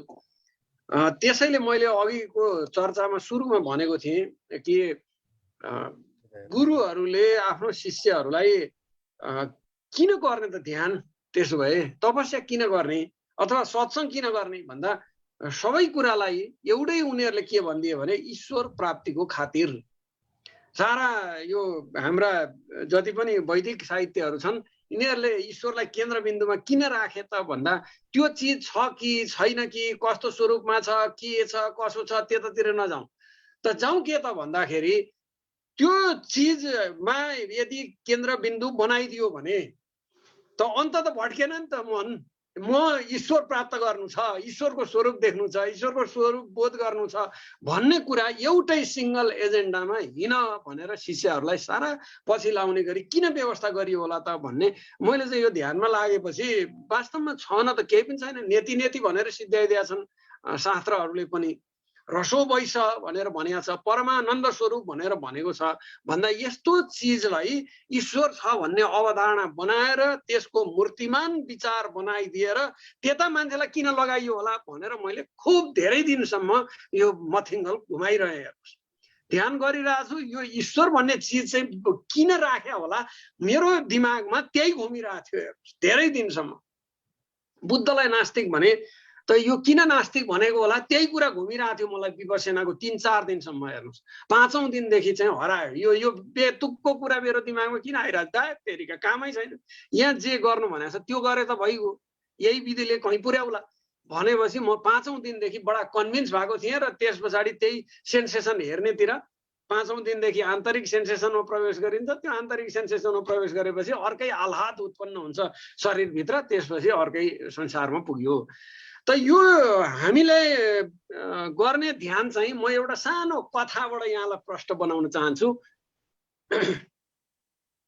यो कवीरजी कहाँ 2 जना मान्छेहरू ध्यान गर्न भनेर गएछन्, ध्यान सिक्न भनेर। कवीर त बडा प्रसिद्ध मान्छे, सन्त कवीर, दोहा गाउने नाचिरहने मलमस्त मान्छे। त्यहाँ माथि पनि चर्खा काट्थे, अलिअलि कपडा पनि बुन्थे, बिचरा 2टा छोराछोरी थिए। त्यसपछि ध्यान सिक्न भनेर बडा गडगडाएर उनीहरू चाहिँ गए। बडा गुरुलाई अलिकति उपहार पनि लिएर जाउँ भनेर केही भारी भरकम चिजहरू लिएर साधनमा हालेर लिएर गएछन्। गएपछि उसको छोरी कमालीसँग चाहिँ भेट भएछ। भेट भइसकेपछि कमालीले के भनिन्छन् भने किन आउनुभयो, के कारणले पाल्नुभयो, सोधपुछ गरिन् उनले ढोकामा सोधपुछ गरेपछि उनीहरूले भने हामी गुरुजीसँग भेट गर्न चाहन्छौँ, ध्यान सिक्न चाहन्छौँ, साधना गर्न चाहन्छौँ। त्यसपछि यत्रो यो भारी भरकम जुन तिमीहरूले भारी लिएर आएका छौ त्यो भारी चाहिँ कहाँ लान्छौ भनेर उनले सोधिछन् क्या। सोधेपछि होइन गुरुजीलाई केही उपहार लिएर आएको छौँ, केही हामीलाई बन्दोबस्त खानपिनको आदि इत्यादि बन्दोबस्त चाहिएला भनेर लिएर आएको छौँ, अर्थो खासै धेरै केही छैन भने। त्यसो हो भने तपाईको जति पनि भारी छ त्यो चाहिँ यो ढोकाभित्र ल्याउन अनुमति छैन, त्यो ढोका बाहिरै छोड्नुहोस् र तपाईँ नाङ्गो बनेर भित्र आउनुहोस् भनेर कमालीले भन्दिछन्। बडा अब त उनीहरू बिलक्क नपरे, हेर्नुहोस् एउटा महिला छ, त्यहाँमाथि गुरुपुत्री छ, उसले फेरि नाङ्गो बनेर आइज भनेर भनेको छ, बडा बिलक्क बन्द परे। अनि होइन हामीसँग त्यत्रो भारी केही छैन, यही खानपिनको सामान हो भनेर भने। तपाईँ जब यहाँ आउँदै हुनुहुन्छ, गुरुको ठाउँमा आउँदै हुनुहुन्छ, एउटा सद्गुरु मानेर तपाईँ श्रद्धावश आउनु भएको छ भने त्यसको पुर्याउने त्यो शिष्यहरूलाई पाल्ने इन्तजाम त उसले गर्ला नि त, तपाईँलाई किन त्यत्रो तनाव। त्यसकारण त्यसको काम छैन। अलिअलि कपडा छन्, यहाँ बस्नु पर्ला, जाडो होला अथवा गर्मी होला, त्यहाँ लाउनु पर्ला, के पर्ला। तपाईँलाई कपडाकै मोह छ भने त्यो कपडाको मोहै नसिद्धिकन तपाईँ गुरु शरणमा आएर तपाईँले के पाउनुहुन्छ, त्यस कारणले तपाईँको कपडा पनि त्यहीँ राख्नुहोस् भनिन्छन्। बडा हैरानी भयो। हेर्नुहोस् अब के गर्ने, सारा झिरी घन्टा चाहिँ त्यहाँ बाहिर राखिसकेपछि त अब ऊ त नाङ्गो भयो। हेर्नुहोस् केही पनि छैन उसँग, घरबार छोडेर आइसकेको छ, सामान जति बाहिर छोडिसकेको आएको छ गुरु चरणमा। त्यस पछाडि कविजीले मुसुक्क हाँसेर सोधेछन् कि तपाईँहरू किन आउनुभयो? उनीहरूले भने हामी ज्ञान लिन आएको, ध्यान सिक्न आएको प्रभु, हामीलाई त्यो दीक्षा दिनु पर्यो। तिमीहरूको भारी सबै छोडेर आएका छौ? उहाँहरू भने केही त घरमै छोडेका थियौँ हजुर, केही चाहिँ लिएर आएका छौँ, त्यही पनि यहाँ चाहिँ छोरीले भित्र ल्याउन दिनु भएन, बाहिर छोडेका छौँ। अनि त्यो बाहिर छोडेको छौ त तिमी त अहिले पनि सम्झिराखेका छौ नि, तिम्रो सम्झनामा त त्यो झलझली देखिराखेको छ बाहिर राखेको सामान, तिमी कसरी रित्तो आयौ? ती सामान त सबै भारी त तिमीसँगै छन्। अलिकति तिमीले घरमा छोडेका छौ, मैले घरमा छोडेको छु भन्ने छ, त्यो पनि फेरि चाहिँ छँदैछ। भनिसकेपछि त तिमीले त छोडेका त रहेनछौ, तिम्रो भारी त हलुङ्गो भएको रहेनछ, भारी हलुङ्गो गर, त्यसपछि फेरि आऊ भनेर कवीरजीले बिदा गरिदिनु भएछ। बडा बिलखबन्द परे। अब त फेरि गुरुले ज्ञान पनि नदिने भयो। हेर्नुहोस्, अब भारी बाहिर राखेको छ, केही घरमै छोडेर आएको छ, त्यति गर्दा पनि रित्दै आइज भन्छ, उसले नाङ्गै आइज भन्छ। के हो यो? बडा फर्के बिचरा निनेउरो मुख लाएर धेरै दिन मनन गरे। मनन गरिसकेपछि उनीहरूले घरको व्यवस्था मिलाए, परिवारको व्यवस्था मिलाए, धन सम्पत्तिको व्यवस्थापन मिलाए। त्यसपछि उनीहरूले अनुभव गरे कि वास्तवमा यी सबै भारहरू के हुन् त। अनि फेरि एक दिन चाहिँ कवीरजी कहाँ गएछन् र त्यस पछाडि फेरि कवीरजीले दीक्षा दिएर साधना सुरु गराउनु भयो भनेर भनिन्छ। यो हाम्रो भारी बिसाएको भन्ने सो कल्ड कुरा छ नि, त्यो पनि यस्तै कुरा हो। त्यहाँ त तपाईसँग घरमा छोडेको छु, सुरक्षाको व्यवस्था छ भनेर ढुक्क भएर आउनु भएको छ, तपाईँको दिमागमा बोझ त छँदैछ नि। त्यो पैसा खाइदिने हो कि परिवारले मास्दिने हुन् कि? परिवारमा छोडे पनि त्यहाँ त्रास त तपाईँ बोकेरै आउनु भएको छ, ठुलो भारी तपाईँको दिमागमा छँदैछ। अब हल्का हुनुहुन्छ कसरी? त्यो विचारले त तपाईँलाई सताइरहन्छ नि। बाहिर छोड्नु भएको छ, कहीँ बिलखबन्द पर्ने हो, त्यत्रो मूल्यको सामान छ, अब यहाँबाट फर्केर लिएर जान पाइएन भने, कसैले काम लाग्ने मान्छेले लग्यो भने त ठिकै छ, त्यत्तिकै कुकुरले अथवा बिलखबन्दमा परेर चाहिँ मान्छेहरूले त्यसै बिजस्तुर गरिदियो भने त्यत्रो सम्पत्ति लिएर आएको छ, बाहिर छोड्या छ, त्यो भार त तपाईँको दिमागमा छँदैछ नि। त्यसैले यो खाली गर्ने कुरा चाहिँ सबैभन्दा महत्त्वपूर्ण कुरा रहेछ। मलाई यो ध्यानमा लाग्छु भनेर माइन्ड मेकअप गर्न 2 वर्ष लागेको थियो, ध्यानको गहिराइमा प्रवेश गर्न 3 वर्ष लागेको थियो के। 2 वर्षसम्म एकजना म्याडमले, ए धीरजी तपाईँको यो माइग्रेनको जुन हेडेक छ, पेन छ, त्यो पेन चाहिँ विपश्यना गयो भने ठिक हुन सक्छ, तपाईँ जानुस् न, तपाईँको समस्या शारीरिक होइन मानसिक छ भनेर उहाँले भन्दा भन्दा भन्दा 2 वर्षसम्म मलाई भनिरहनुहुन्थ्यो। हरेक 15 दिनमा म मान्दैन थिएँ। 2 वर्ष भनेपछि बल्ल मेरो माइन्ड मेकअप हो कि मैले यिनले भनेको कुरामा लाग्नै पर्छ। ल त्यसपछि माइन्ड मेकअप गरेर म गएको थिएँ। त्यसपछि अभ्यास गरेँ। अभ्यास गरिसकेपछि अहिले जुन गुरुसँग म ध्यान गर्दैछु, उहाँसँग मैले जाने तयारी गर्नको निम्ति चाहिँ उहाँको त्यो वास्तवमा कुरा बुझ्न मलाई 3 वर्ष आफूलाई खाली गर्न लागिसक्यो। 3 वर्षसम्म मैले के गरेँ त भन्दा व्यापार गरिरहेको थिएँ, त्यो व्यापार थन्क्याएँ। अब यो चाहिँ मलाई पुग्छ है, तिमीहरू सम्हालेर राख साथी हो भनेर साथीहरूलाई जिम्मा लगाइदिएँ। ऋण थियो थुप्रै, ऋण तिरेँ।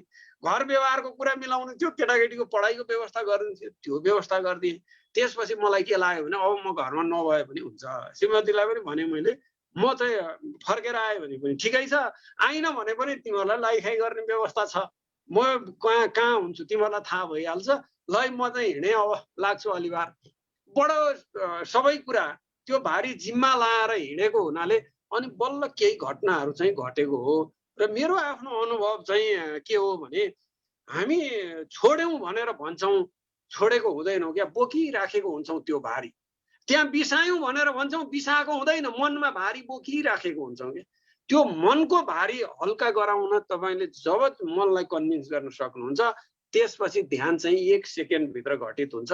त्यो धेरै समय लाग्दैन भन्ने मलाई लाग्छ। मेरो आफ्नो अनुभव पनि के हो भने, म यो ध्यानमा लागेर समाधि लागेर मरिहालेँ भने स्वाट्टै कहिलेकाहीँ त प्राणै निस्किन्छ अरे भन्ने पनि मैले त्यो सुनेको थिएँ नि त मान्छेहरूबाट।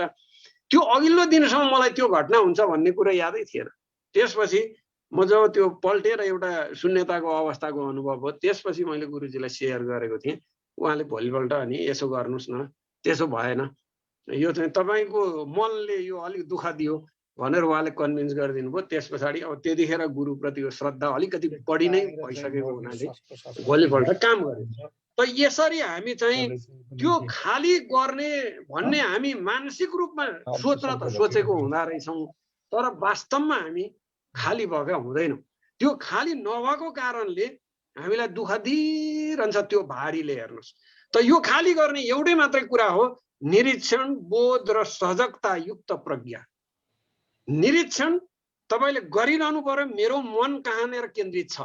त्यसैले यो स्टिभेन आर कोभेको चाहिँ यो 10वटा सेन्टरहरूको बारेमा उनले 7 habits of highly effective people भन्ने एउटा पुस्तक छ उनको।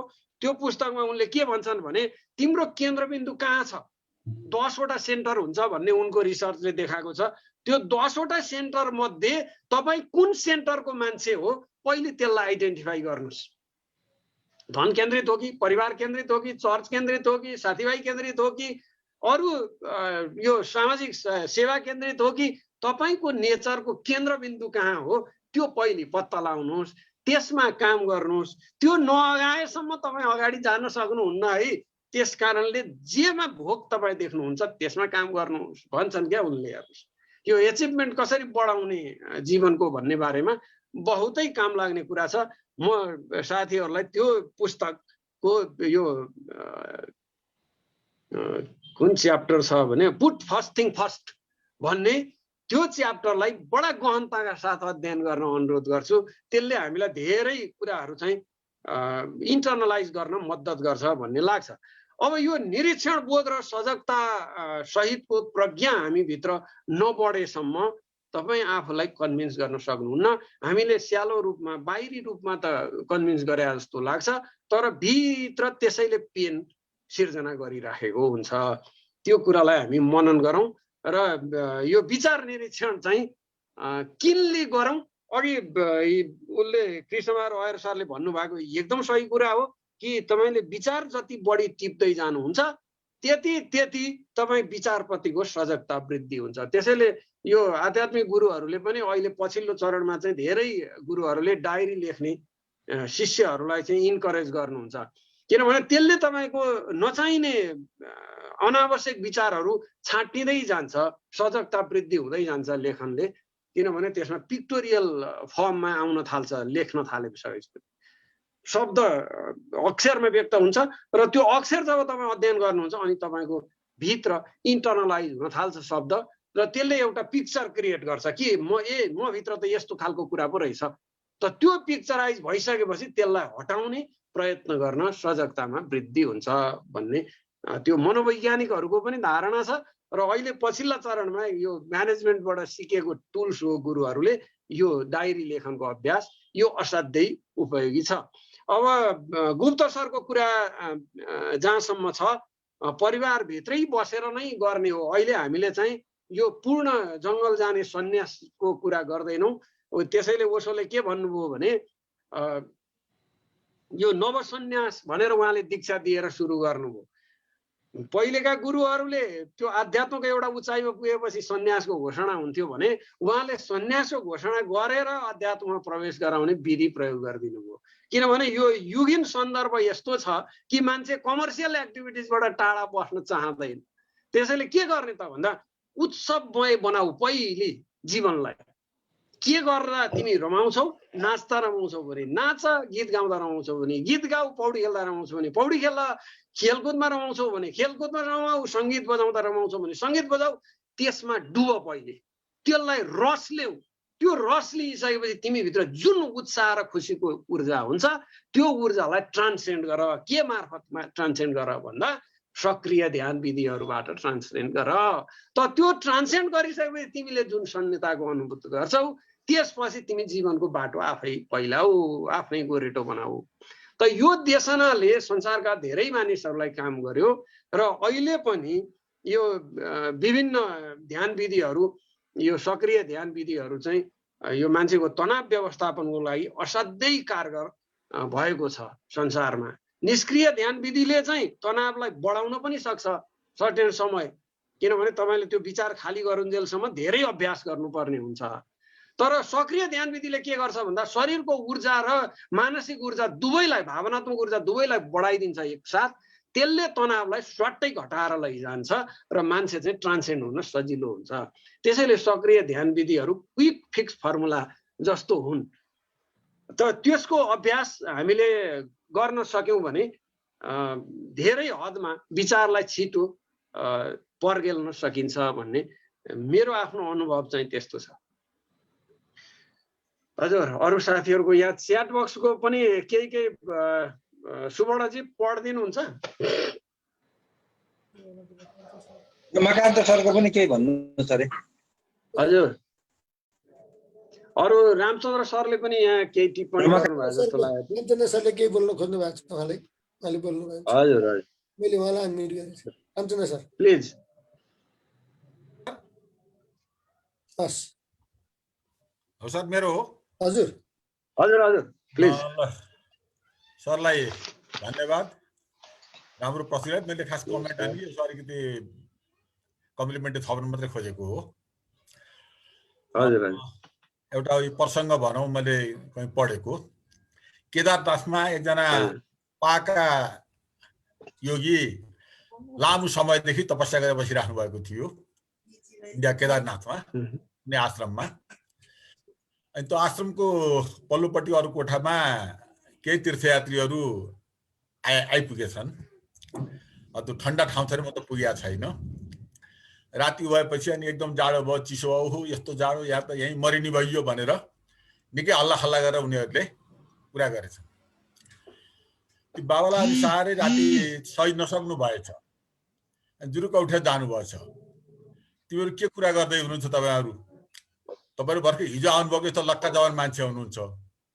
यो तीर्थभूमिमा मृत्युवरण गरौँ न 20औं वर्षदेखि तपस्या गर्दा अहिलेसम्म मलाई त्यो मिलेको छैन। हिजो आएर आजै मृत्युवरण पाइहाल्छु त्यति सजिलो तपाईँलाई होला र? भन्न खोजेको कुरो बुझ्नुभयो है? मरिहाल्छौँ त आशै नगर, यो पिण्डमा मर्नलाई धेरै तपस्या गर्नुपर्छ भने जस्तै गरी हामी प्रायः ध्यान गर्ने भन्छौँ, तुरुन्त खोज्छौँ, पाउन बहुत गाह्रो छ। त्यसलाई थुप्रै तपस्या गर्नुपर्ने हुन्छ। जस्तो पहिले सरले भन्नुभयो, एउटा त आसन स्थिर हुनु पर्यो, अर्को विचार आउँछन्, त्यो विचार सुन्ने एकैचोटि गर्छौँ भने कुनै सम्भावनै छैन। विपස්සनामा आफै पनि गएको थिएँ, श्वास हेर भन्यो, श्वास हेर्दै गयो, अनि कता कहाँ पुग्यो, फेरि फर्केर आउने, जाने, फर्केर आउने, कर्मश गर्दै त्यो ग्याप चाहिँ बढाउँदै जाने हो। जस्तो पहिलो मिनटमा 5 पटक दूर भएर अर्कोपल्ट 4, 3 गरेर घटाउँदै जाने हो। र अर्को विचार आउँछन्, विचारलाई हामीले साक्षी भावले हेर्न सक्यौँ भने त्यसले ठुलो फाइदा हुन्छ। त्यसमा कुनै प्रतिक्रिया नजनाउने, आउँछ विचार जान्छ, त्यसबाट दुखी पनि नहुने, खुसी पनि नहुने। त्यसलाई साक्षी भावले हेर्ने प्रयास गर्यो भने बिस्तारै बिस्तारै के हुन्छ, त्यो विचारहरूबाट हामी मुक्त हुन सक्छौँ। यो ध्यान साधनलाई हुन्छ हाम्रो धीर सरले त लागिसक्यो, म त खै गर्दैछु, म पनि वर्षौँ भयो प्रयास गर्न थालेको। साँच्चै लागेको हो कि म आफै भन्न सक्ने अवस्थामा अहिलेसम्म छैन, प्रष्ट भन्नुपर्दा। त्यसैले यो निरन्तर अभ्यास गर्नुपर्ने हुन्छ। विचार आउँछ भने त्यसमा पिर नगरौँ, विचार आउँछन् तर त्यसलाई साक्षी भावले हेर्न सिकौँ, त्यो ठुलो कुरो रहेछ। त्यसमा हामी प्रभावित भएन भने बिस्तार बिस्तार तिनीहरू हट्दै घट्दै जान्छन्। र उच्चले ठाउँ भन्नुभएको थियो कि हामी जुन कपीमा लेख्छौँ, हरेक शब्द लेखेपछि हामी अलिकति ग्याप छोडेर अनि अर्को सुरु गर्छौँ नि, ग्याप भनेको ध्यान हो अरे। ध्यान भनेको कन्सन्ट्रेसन नै होइन र कन्टेम्प्लेसन पनि होइन, विचार सुन्ने हो भन्नुभएको छ उहाँले। त्यो हुँदा त्यो ग्यापलाई बढाउँदै जाने हो, जति सक्छौँ विचारलाई घटाउँदै जाने र विचार सुन्ने हुने प्रयास गर्दै जाने। र पहिलो लाइनमा 10वटा शब्द थियो भने बिस्तारै त्यसमा त्यो ग्याप बढाएर 8वटा शब्द, 6वटा शब्द गर्दै जाने, 4वटा शब्द गर्ने, हुँदै पेजभरिमै 2-4वटा शब्द गर्ने। यसरी खाली गर्दै गर्दै गयौँ भने त्यो निकै समय लाग्छ। हामी झ्याप्पै एकचोटि तत्कालै खोजेर आज गएर भोलि पाइहाल्ने जस्तो सम्भावना छैन। यो गुरुले भने जस्तै 20औं वर्ष तपस्या मृत्यु पाइया छैन, बेलुका आएर बिहान अनि अझै मृत्यु खोज्यो भने त त्यो त पुण्य भइहाल्थ्यो। त्यसैले लामो तपस्या लाग्छ, निकै मेहनत गर्नुपर्ने हुन्छ। त्यो गर्यो भने निश्चित छ एक दिन ध्यान लाग्छ। तर हामी कमसेकम प्रयास गर्यो भने ध्यान लागि नहाले पनि त्यसले हाम्रो धेरै कुराहरू मानसिकमा एउटा आनन्द आइरहेको हुन्छ, सन्तुलित भएको हुन्छ। धेरै विचारहरू, नराम्रो विचार त्यसले घट्दै गएको हुन्छ। झ्याप्प लागिहाल्यो भने सोच नगरौँ, पिर नगरौँ। उसोको मैले एउटा किताब पढेको थिएँ, एकजना कोही व्यक्तिले थुप्रै किताब लेख्नुभएको रहेछ ध्यानको बारेमा। त्यो किताब पढ्दै पढ्दै जाँदा एक ठाउँमा उसले के लागेछ अरे भन्दा यो किताब पढ्दाखेरिमा थुप्रै लेखेको प्रवचन 20औं वर्ष दिएको मान्छे हेर्दा यो मान्छेले ध्यान लागेको छ कि छैन भनेको उहाँलाई शङ्का लागेछ। एक ठाउँमा क्ल्यु भेटिएछ र पछि उहाँसँग भेट हुने अवस्था आएछ। भेट भएर सोद्धाखेरि उहाँले निकै प्रवचन थुप्रै दिनुभयो, किताबै थुप्रै लेखेर साँच्चै ध्यानको अनुभव उहाँले पनि गर्नुभएको रहन्छ। किन भन्दा हाम्रा यस्ता अहिले थुप्रै प्रवचनहरू, प्रयोगहरू हुँदै गइरहेका छन्। त्यो यति सहज छैन। तर के भन्दा ध्यान भनेको म आफूले बुझ्दा त आँखा चिम्म गरेर कमसेकम आफूलाई एकाग्र गरेर बस्न सक्छौँ। जब आनन्द आयो बस ध्यान लाग्यो भने मानौँ क्या अहिलेलाई, बाँकी कुरो पछि हुँदै जान्छ।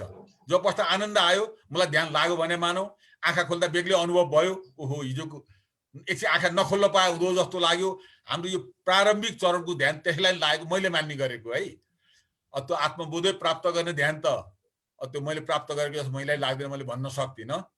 तर जब जब हामीलाई आनन्द आउँछ आँखा बन्द गरेर बसिराखौँ जस्तो लाग्छ, कहीँ एकाग्र भइराखिया हुन्छ, विचारहरूलाई कमसेकम हामी एउटा साँच्ची भावले हेर्न सक्ने भइराखेका हुन्छौँ र आँखा खोल्दा र बन्द गर्दाको जुन अनुभूति फरक फिल हुन्छ र आँखा बन्द आनन्द भएको फिल भयो भने त्यो नै अहिले पहिलो चरणको ध्यान लागेको हो भन्ने मलाई लाग्छ। त्यो भन्दा आसन स्थिर, विचारलाई एउटा साक्षी रूपले हेर्ने र यसरी हामी बिस्तारै बिस्तारै अरू आहार विहार विचारहरू हरेक कुराहरूलाई सकारात्मक बनाउन जाने गर्यो भने निश्चित रूपमा हामी ध्यानको बाटोतिर लाग्न सक्छौँ। जस मैले एउटा धेर सरलाई यहाँ कमिटमेन्ट थप गरेको मात्र, मैले अरू केही नयाँ कुरा हो जस्तो लाग्दैन। धन्यवाद। अब दामोदर सर के बोल्न चाहनुहुन्छ? दामोदर सर धेर सरलाई चाहिँ नि पहिले धन्यवाद प्रकट गर्दै म सानातिना मेरा अनुभवहरू बताउँछु। यो ध्यान भन्दा पनि यो आहार विहार विचारका यो मैले जीवनमा सबभन्दा पहिले एकाग्र भएर बस्नुपर्छ भन्ने कुरा चाहिँ नि मलाई सिकाउने चाहिँ नि वासुकी ब्रह्मचारी महाराज मेरो व्रतबन्ध गरेपछि 15 दिन ल्याएर बुवाहरूले त्यहाँ थन्काइदिनु भयो। त्यहाँ बसेपछि उहाँले चाहिँ नि सिकाउनु भएको थियो र आइएससी पढ्दाखेरि जब निन्द्रा गडबड हुन थाल्यो, एकदम त्यो म्याथमेटिकल फर्मुलाहरू चाहिँ नि ले मात्रै हिसाब सब नभएपछि चिन्ता लाग्न थालेपछि चाहिँ नि अब निन्द्रा नलागेपछि के गर्ने त भन्दाखेरि अघि न धीर सरले जुन प्रोसेसबाट हामीलाई ध्यान चाहिँ नि गर्न लगाउनु भयो 2 मिनट, मैले त्यो प्रोसेस चाहिँ नि 1959-60 मा सिकेर अनि त्यो सिकिसकेपछि चाहिँ नि त्यसबाट के हुन्छ भनेदेखि यो शरीरका अंग प्रत्यंग विचारलाई रोकेर जब हामी आफ्नो चाहिँ नि विचारलाई चाहिँ नि शरीरका अंग प्रत्यंगबाट चाहिँ नि सुरु गर्यो भनेदेखि चाहिँ नि बाह्य संसारलाई हामीले छोड्यो है। त्यो छोडिसकेर जब शरीरको चाहिँ नि बुढी औँलाबाट चाहिँ नि सुरु गरेर माथि आउँदा आउँदा आउँदा अहिले पनि म सबैलाई के भन्छु भनेदेखि यदि कसैलाई निन्द्रा लाग्दैन भनेदेखि तपाईँ चाहिँ नि सुतेर बुढी औँलाबाट सुरु गरेर माथि आउनुहुन्छ र तपाईको आँखामा पुग्दा नपुग्दा, छातीमा पुग्दा नपुग्दा अथवा म्याक्सिमम चाहिँ नि आँखामा पुग्दा नपुग्दा तपाईँ निदाइसक्नु भएको हुन्छ भनेर म नै सिकाउँछु मान्छेहरूलाई र म त्यो स्वतः प्र्याक्टिस गर्छु। मलाई निदाउनलाई 2 मिनट पनि समय लाग्दैन। दोस्रो, मैले जहिले पनि भन्छु अब यहाँ ऐन धेरै कुराहरू आए, परिवारमा बसेका छौँ, यता डिस्टर्बेन्स हुन्छ उता डिस्टर्बेन्स हुन्छ र चाहिँ नि ऐन धीर सरले कबीरको जुन एक्जाम्पल दिनुभएको थियो बडा एप्रोप्रिएट एक्जाम्पल दिनुभएको थियो र मैले मेरो जीवनमा लागू गरेको थिएँ। के भनेदेखि बिहान मैले ध्यान गर्दा र योग गर्दाखेरि, मैले प्रोजेक्टमा काम गर्दाखेरि डाइरेक्टली चाहिँ नि अब भाइस चान्सलर, रेक्टर, रजिस्ट्रार, डिन आदिसँग चाहिँ नि मेरो सम्पर्क भइरहेको थियो। कुनै कुरामा चाहिँ नि उहाँहरूले मलाई फोन गर्नु पर्यो भने नि यो दामोदर भन्ने मान्छे त अजीबको छ, वा त्यसले खुट्टा चाहिँ नि माथि राखेर योग गरिराखेको छ कि कान त्यो बन्द गरेर बसिराखेको छ कि यसलाई चाहिँ नि फोन गर्न पनि गाह्रो छ भनेर हाकिमहरूले पनि कमसे कम मेरो त्यो समयको चाहिँ नि व्यवस्थापन, यो समयमा यो मान्छे चाहिँ नि घरमा एक्सर्साइज गरेर ध्यान गरेर बसेको हुन्छ भनिसकेपछि मेरो समय, मेरो के कारण है, समय कारण र त्यसको कार्यविधिले अवगत भएको हुनाले उहाँहरू पनि झस्कन हुन्थ्यो र एकचोटि धरानमा आग लागि भएपछि रामचन्द्र बहादुर सिंह भिसी हुनुहुन्थ्यो, उहाँले फोन गरेर लाउनु भएछ, सरी टु डिस्टर्ब है दामोदर, तपाईलाई चाहिँ नि मैले इमिडिएटली धरान पठाउनु पर्यो भनेर चाहिँ नि उहाँले पहिले सरी भनेर, भाइस चान्सलर जस्तो व्यक्तिले पनि सरी भनेर डिस्टर्ब गर्नु परेको थियो व्याधात्मक रूपमा। भनेपछि यदि मानिसले चाहन्छ र आफ्नो समय त्यो कारणको निम्ति निश्चित गर्छ र त्यसलाई व्यवस्थापन गरेर बस्छु भन्ने चाहिँ नि अठोट लिन्छ भनेदेखि त्यहाँबाट चाहिँ नि बल्ल ध्यानका कुराहरू आउँछन् है। अब त्यो गर्नको निम्ति कसरी बस्ने, त्यसको आसन कस्तो हुन्छ भनेर यो सब विधि चाहिँ नि धीर सरले बताइसक्नुभयो। म त्यसमा जान चाहन्न। त्यसैले ध्यान गर्नको अर्को कुरा के भनेदेखि धीर सरले अहिले भन्नुभयो र म जहिले पनि भन्छु, म त सन्यासी भएर बसिसकेको हजुरहरूको चाहिँ नि समूहमा आएर यो विचारहरूको चाहिँ नि आदान प्रदान गर्न पाइराखेको छु भन्छु। म वास्तवमा घर व्यवहार है सम्पत्ति पनि सबै छोरालाई छोरीलाई सब बाँडेर उनीहरूकै नाउँमा गरिदिएर केही पनि नबोकिकन आरामसँग, अब मेरो मिसेजले पनि छोडेर गयो, आनन्दसँग बसेको हुन्छु। कहिलेकाहीँ पढ्छु के को निम्ति यो पढ्नु पर्ने, यो चाहिँ नि शास्त्रको जङ्गलमा म किन हिँडिराख्नु पर्ने, म यसबाट पनि चाहिँ नि छुटकारा लिन्छु भन्छु। आँखा चिम्लन्छु, मजासँग कहिले म्युजिक सुनेर, कहिले केही पनि नगरिकन आनन्दित रूपमा चाहिँ नि घन्टौँ आरामसँग बसेको हुन्छु है। त्यसैले मेरो चाहिँ नि कारण म खोजेर हिँड्दिनँ, विचार चाहिँ नि मेरो बिल्कुल अघि नै ध्यान गर्दाखेरि अब के विचार गरिस् भन्दा मैले विचारै गरिनँ। मैले एउटै कुरा विचार गरेँ के भनेदेखि यो ध्यान गर्न बसिसकेपछि र हामीले प्रपरली ध्यान गरिराखेको छौँ भनेदेखि शरीरको सञ्चालन, बाह्य संसारको सञ्चालन कसरी भइराखेको छ भन्ने जान्दैन। सुरुमा के थाहा हुन्छ भनेदेखि ज्ञान मुद्रामा यदि यो बुढी औँला र चाहिँ नि चोर औँलालाई हामीले यसरी चाहिँ नि जोडेर बसिराखेका छौँ भने हाम्रो मुटुको सञ्चालन कसरी ढुक ढुक ढुक ढुक भइराखेको छ।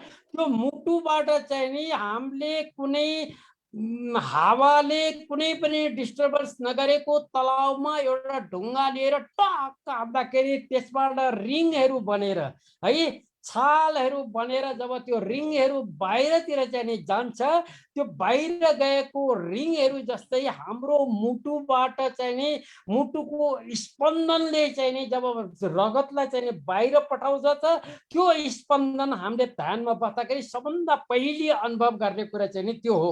अब यहाँहरू कतिले गर्नुहुन्छ गर्नुहुन्न र त्यो अनुभव पनि स्पन्दनको अनुभव हुँदैन, त्यहाँ चाहिँ नि वेभ बाहिर गएको, बिल्कुल वेभ है, लाइटको वेभ चाहिँ नि circle circle circle circle circle सर्कलमा बाहिर गएको देखिन्छ। त्यो देखिन्छ नि, आँखाले देखे जस्तो अनुभवै हुन्छ र त्यो सर्कल जाँदा जाँदा जाँदा दूर क्षितिजमा गइसकेपछि त्यो सर्कलहरू पनि हराउँछ, त्यो शून्यतामा नै जान्छ। त्यो अनुभव चाहिँ नि जब शून्यतामा जान्छ, यो विचार भन्ने कुरा त कहाँ छ विचारको त कुरै लगेर विचार भन्ने त रहँदैन, त्यो शून्यतामा चाहिँ नि जान्छ। त्यो अनुभव चाहिँ नि यहाँहरू सबैले गर्न सक्नुहुन्छ। म त गर्छु र मैले अर्को एउटा पनि अनुभव के गरेको छु र मैले प्र्याक्टिस पनि गरिरहेको छु। मेरो बुवा, मेरा हजुरबुवाहरू सबै उहाँहरूले समाधि लिनुभएको हुनाले म चाहिँ नि यो मृत्युवरण गर्न समाधि लिन सकिन्छ र मृत्युवरण गर्न सकिन्छ, सचेत अवस्थामै चाहिँ नि यो शरीरलाई छोड्न सकिन्छ ध्यानबाट भन्ने चाहिँ नि कुरा चाहिँ नि साँच्चै प्रमाणित गर्न सकिन्छ। ध्यानमा बसिसकेपछि अर्को एउटा कुरा हामीले के अनुभव गर्दछौँ भनेदेखि मुटुको चाहिँ नि जुन चाल हो त्यो चाल यति रेगुलर हुन्छ, तपाईँको मुटु 72 देखि 64 के अरे 84पट्टि चल्ने ठाउँमा घट्दै घट्दै घट्दै 70बाट 60, 60बाट 50, 50बाट 40 त्यसरी चाहिँ नि झर्दै जान्छ। अस्ति चाहिँ नि हाम्रो डाक्टर साहबहरू हुँदाखेरि पनि मैले यो कुराहरूको चाहिँ नि उ गरेको थिएँ है, धेरै 45 भन्दा नघटाउनु नै भनेर चाहिँ हाम्रो अवने भूषण उपाध्याय सरले भन्नुभएको थियो त्यो बेला डाक्टर साहबले है। त्यसरी त्यो मुटुको चाल पनि बिल्कुल बिस्तारै गएर चाहिँ यी सर्टेन स्टेजमा गइसकेपछि त्यहाँ कन्ट्रोल गर्नुपर्ने आवश्यकता चाहिँ नि पर्दछ। तर त्यो पनि कम भइसकेपछि के हुन्छ भनेदेखि त्यसले हाम्रो दिमागमा जुन तरङ्गहरू ल्याएर चाहिँ नि सोच्ने प्रक्रियालाई एक्टिभेट गर्छ।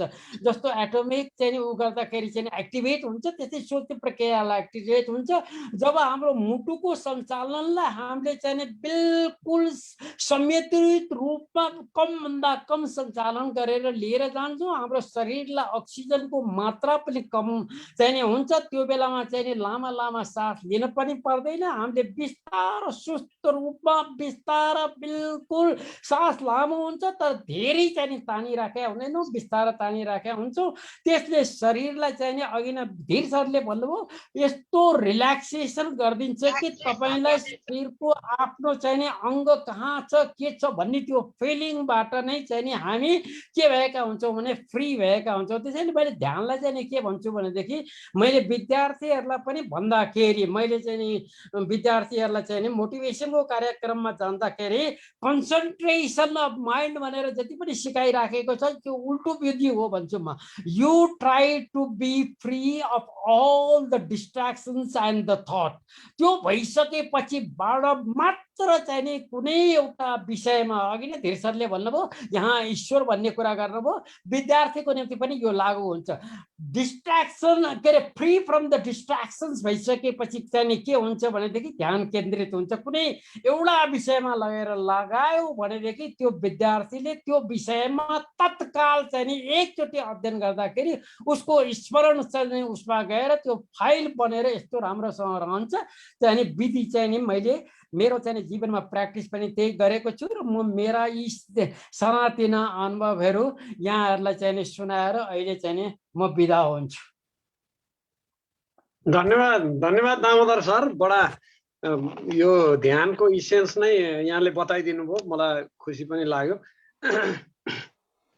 धेरै मानिसहरूलाई यो ध्यान भनेको एकाग्रता हो भन्ने एउटा ठुलो भ्रम देख्छु। ध्यान भनेको एकाग्रता होइन र केही मान्छेहरूले कल्पनाशीलतालाई ध्यानसँग जोड्ने गरेको पाइन्छ। त्यो ध्यानको एकदमै प्रारम्भिक चरण हो। यो ध्यानको सुरुमा जसले अभ्यास गर्नुहुन्छ, मैले अघि पनि भने तपाईले पहिले शरीरलाई स्थिर राख्ने अभ्यास गर्नुहोस्।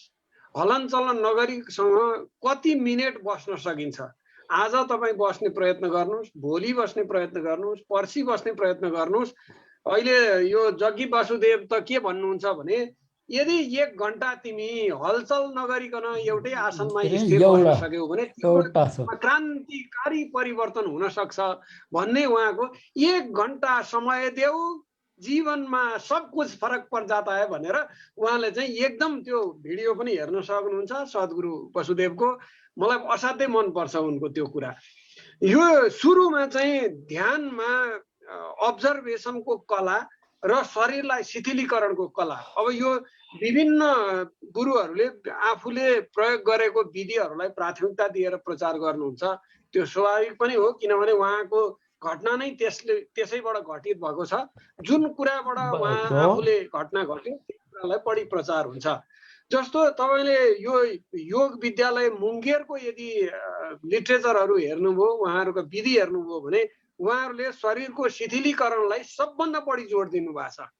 शिथिलीकरणको अभ्यासले नै समाधिमा पुर्याउँछ भन्ने यो निरञ्जनानन्दको त एकदमै जोड छ। यो योगको एउटा मोटो किताब छ क्रिया कर्म र योग विद्या भन्ने, त्यो पुस्तकमा चाहिँ उहाँले अत्यधिक जोड शिथिलीकरणमा दिनुभएको छ। तपाईले शिथिलीकरणको माध्यमबाट शरीरलाई जति लुज छोड्न सक्नुहुन्छ तपाईको विचारको प्रवाह त्यति नै छिटो अवरुद्ध हुन्छ, विचार चाहिँ कम हुन्छ, श्वास प्रश्वास पनि मन्द हुन्छ। अघि दामोदर सरले भनेको कुरा चाहिँ यो कयौं योगीहरूले चाहिँ यो अभ्यासबाट सिद्ध गरिसकेको कुरा हो कि मान्छेको श्वास बाहिरबाट यो तातो चिसो हुने गरिकन थाहा नपाउने अवस्थामा पनि स्पाइनलले श्वास चाहिँ मान्छेको तानिराखेको हुन्छ भन्ने यो योग विद्यामा त्यो एउटा रहस्यपूर्ण छ। त्यसको गहिरो अभ्यास गर्यो भने हामी पनि अनुभव गर्न सक्छौं। जति तपाई शरीरलाई शिथिल बनाउनुहुन्छ त्यति कम अक्सिजन तपाईको शरीरमा भए पुग्छ। जब अक्सिजनको मात्रा कम हुन्छ विचारको प्रवाह पनि कम हुन्छ। जब तपाई श्वास प्रश्वास छिटो गर्नुहुन्छ विचार छिटो चल्छ, त्यसपछि मुटुको धड्कन पनि बढ्छ, शरीरको जकडन पनि बढ्छ, शरीर रिल्याक्स हुन सक्दैन। शरीर रिल्याक्स नभएपछि माइन्ड पनि रिल्याक्स हुँदैन। यो अन्तर सम्बन्धित छ। अब सुरुमा ध्यान गर्ने मान्छेहरूले के गर्ने त भनेर यो कल्पना ध्यानको कुरा धेरै ठाउँमा मैले पनि पढेको छु, अभ्यास पनि गरेको हो। स्वरूप ध्यानको विधि हाम्रो चाहिँ कृपालुजी महाराजले एकदम चाहिँ त्यो कृष्णको स्वरूप बनाउने विधि सिकाउनु भयो आफ्ना शिष्यहरूलाई। अहिले म देख्छु हाम्रो हरिदासहरूले पनि ध्यान विधिमा त्यसको प्रयोग गर्नुभएको छ। यो सुरु विधि चाहिँ कल्पनालाई तीव्रता दिने, जस्तो अघि मैले तपाईको शरीर हल्का भएको अनुभव गर्नुहोस् अथवा यस्तो ऊर्जा निस्किरहेको अनुभव गर्नुहोस्, तलबाट मास्तिर ऊर्जा प्रवाह भइरहेको अनुभव गर्नुहोस् भनेर जुन सुरुमा हामी यो गाइडेड मेडिटेसनमा भन्ने गर्छौं, त्यसले के गर्न खोजेको त भन्दा तपाईको कल्पनाशीलतालाई अत्यधिक बढाउनुहोस्। कल्पनाशीलता बढेपछि के हुन्छ भन्दा तपाईँको माइन्ड त्यसैमा रिपिटेसनमा जान्छ र एकदमै एकाग्र हुन्छ। एकाग्रताले के गर्छ भन्दा त्यो शरीरको ऊर्जा बढाइदिन्छ। एकाग्रतामा ऊर्जा हुन्छ। जस्तो तपाईँले कन्केभ ग्लासमा सौर्य ऊर्जालाई कन्सन्ट्रेट गरिदिनु भयो भने त्यसले त्यो आगो पैदा गर्छ। त्यसै गरिकन यो एकाग्रताले अर्थोक धेरै कुरा गर्दैन, तपाईँलाई ध्यानमा पनि पुर्याउँदैन एकाग्रताले। हेर्नुहोस्, कल्पनाले पनि पुर्याउँदैन, तर इन्ट्री पोइन्टमा के गर्छ भन्दा तपाईँको शरीरको र भावनाको ऊर्जा बढाउन चाहिँ एकाग्रताले असाध्यै मद्दत गर्छ। त्यसैले एकाग्रता भनेर जोड दिइएको। तर यस्तो एउटा स्टेज आउँछ जहाँ तपाईँको एकाग्रताले ध्यानमा कुनै सहयोग गर्दैन। अनि एकाग्रतामा एकदम पिकमा पुगिसकेपछि गुरुहरूले एकाग्रता छोडिदिनुहोस् भन्नुहुन्छ। शिष्यहरूलाई बहुत गाह्रो हुन्छ त्यो एकाग्रता छोड्न। अब तपाईँले त्यो एकाग्रता नछोडिकन मान्छे जाँदैन, कल्पनामा रुमल्लिरहन्छ। त्यसैले म चाहिँ के भन्छु भने एकाग्रताको अभ्यासमा धेरै जोड नदिनुहोस्, रिल्याक्सेसनको अभ्यासमा बढी जोड दिनुभयो भने विचार प्रवाह पनि कम हुन्छ। त्यसले तपाईँलाई ध्यानलाई सजिलो बनाउँछ। त यो एकाग्रताको त्याग गरिसकेपछि मान्छे शून्यतामा प्रवेश गर्छ। त्यो अवस्था पछि मात्रै ध्यान लाग्ने हो। यो ध्यान गरिने विषय होइन। यो ध्यानका अहिले हामीले गरेका अभ्यासहरू चाहिँ सामान्यतया त्यसका विधिहरूमा प्रवेश गर्ने कुरा मात्रै हो। त्यो विधि प्रयोग गर्दै गर्दै गर्दै गर्दै तपाईँलाई जुन परिणाम आउँछ त्यो परिणाम चाहिँ हो ध्यान। त्यो तपाईँले गर्ने अनुभूति, तपाईँले देख्ने जुन अनुभव हो, एकदम विचारभन्दा पर पुगिसकेपछि त्यति बेला मात्रै तपाईँसँग ध्यान घटित हुन्छ। त्यसैले यो धैर्यको पनि विधा हो। यो धैर्य कहिले तपाईँको परिपाक हुन्छ भन्ने कुरा चाहिँ ठ्याक्कै यो भन्न सकिने अवस्था छैन। तपाईँलाई भोलि घटित पनि हुनसक्छ, 10 वर्ष लाग्न पनि सक्छ। त त्यो धैर्य कायम राखेर गर्दै गयो भने यो फेरि वैज्ञानिक रूपमा विधिलाई शरीरकै माध्यमबाट प्रयोग गर्ने भएको हुनाले अघि नै अयर सरले भनिसक्नुभयो, सामान्य रोग लागेको छ, शरीरको जगडन छ, दुखाइ छ, त्यो छ, पीडा छ भने त फेरि त्यसमा शरीरले साथ दिन सक्दैन। शरीर र माध्यम खलु धर्म साधन, धर्मको साधना गर्ने पनि शरीरै हो। त्यसलाई स्वस्थ र बलिष्ठ नबनाइकन फेरि पनि साधना हुन सक्दैन। त्यहाँ माथि पनि ध्यान त झन् हुन सक्दैन। शरीरको स्वास्थ्य आवश्यक छ। अब म यहाँहरूलाई 2-3वटा कुरा भनेर अब मलाई लाग्छ समय पनि हाम्रो सकिन लाग्यो होला। केही टिप्पणीहरू पनि मैले यहाँ देखिरहेको छु। सुवर्णजी पढिदिनु होला। यो निश्चित समय तपाईँले ध्यानको लागि छुट्याउनु भएको छ? कति बजे गर्नुहुन्छ? बिहान 6 बजे, 5 बजे?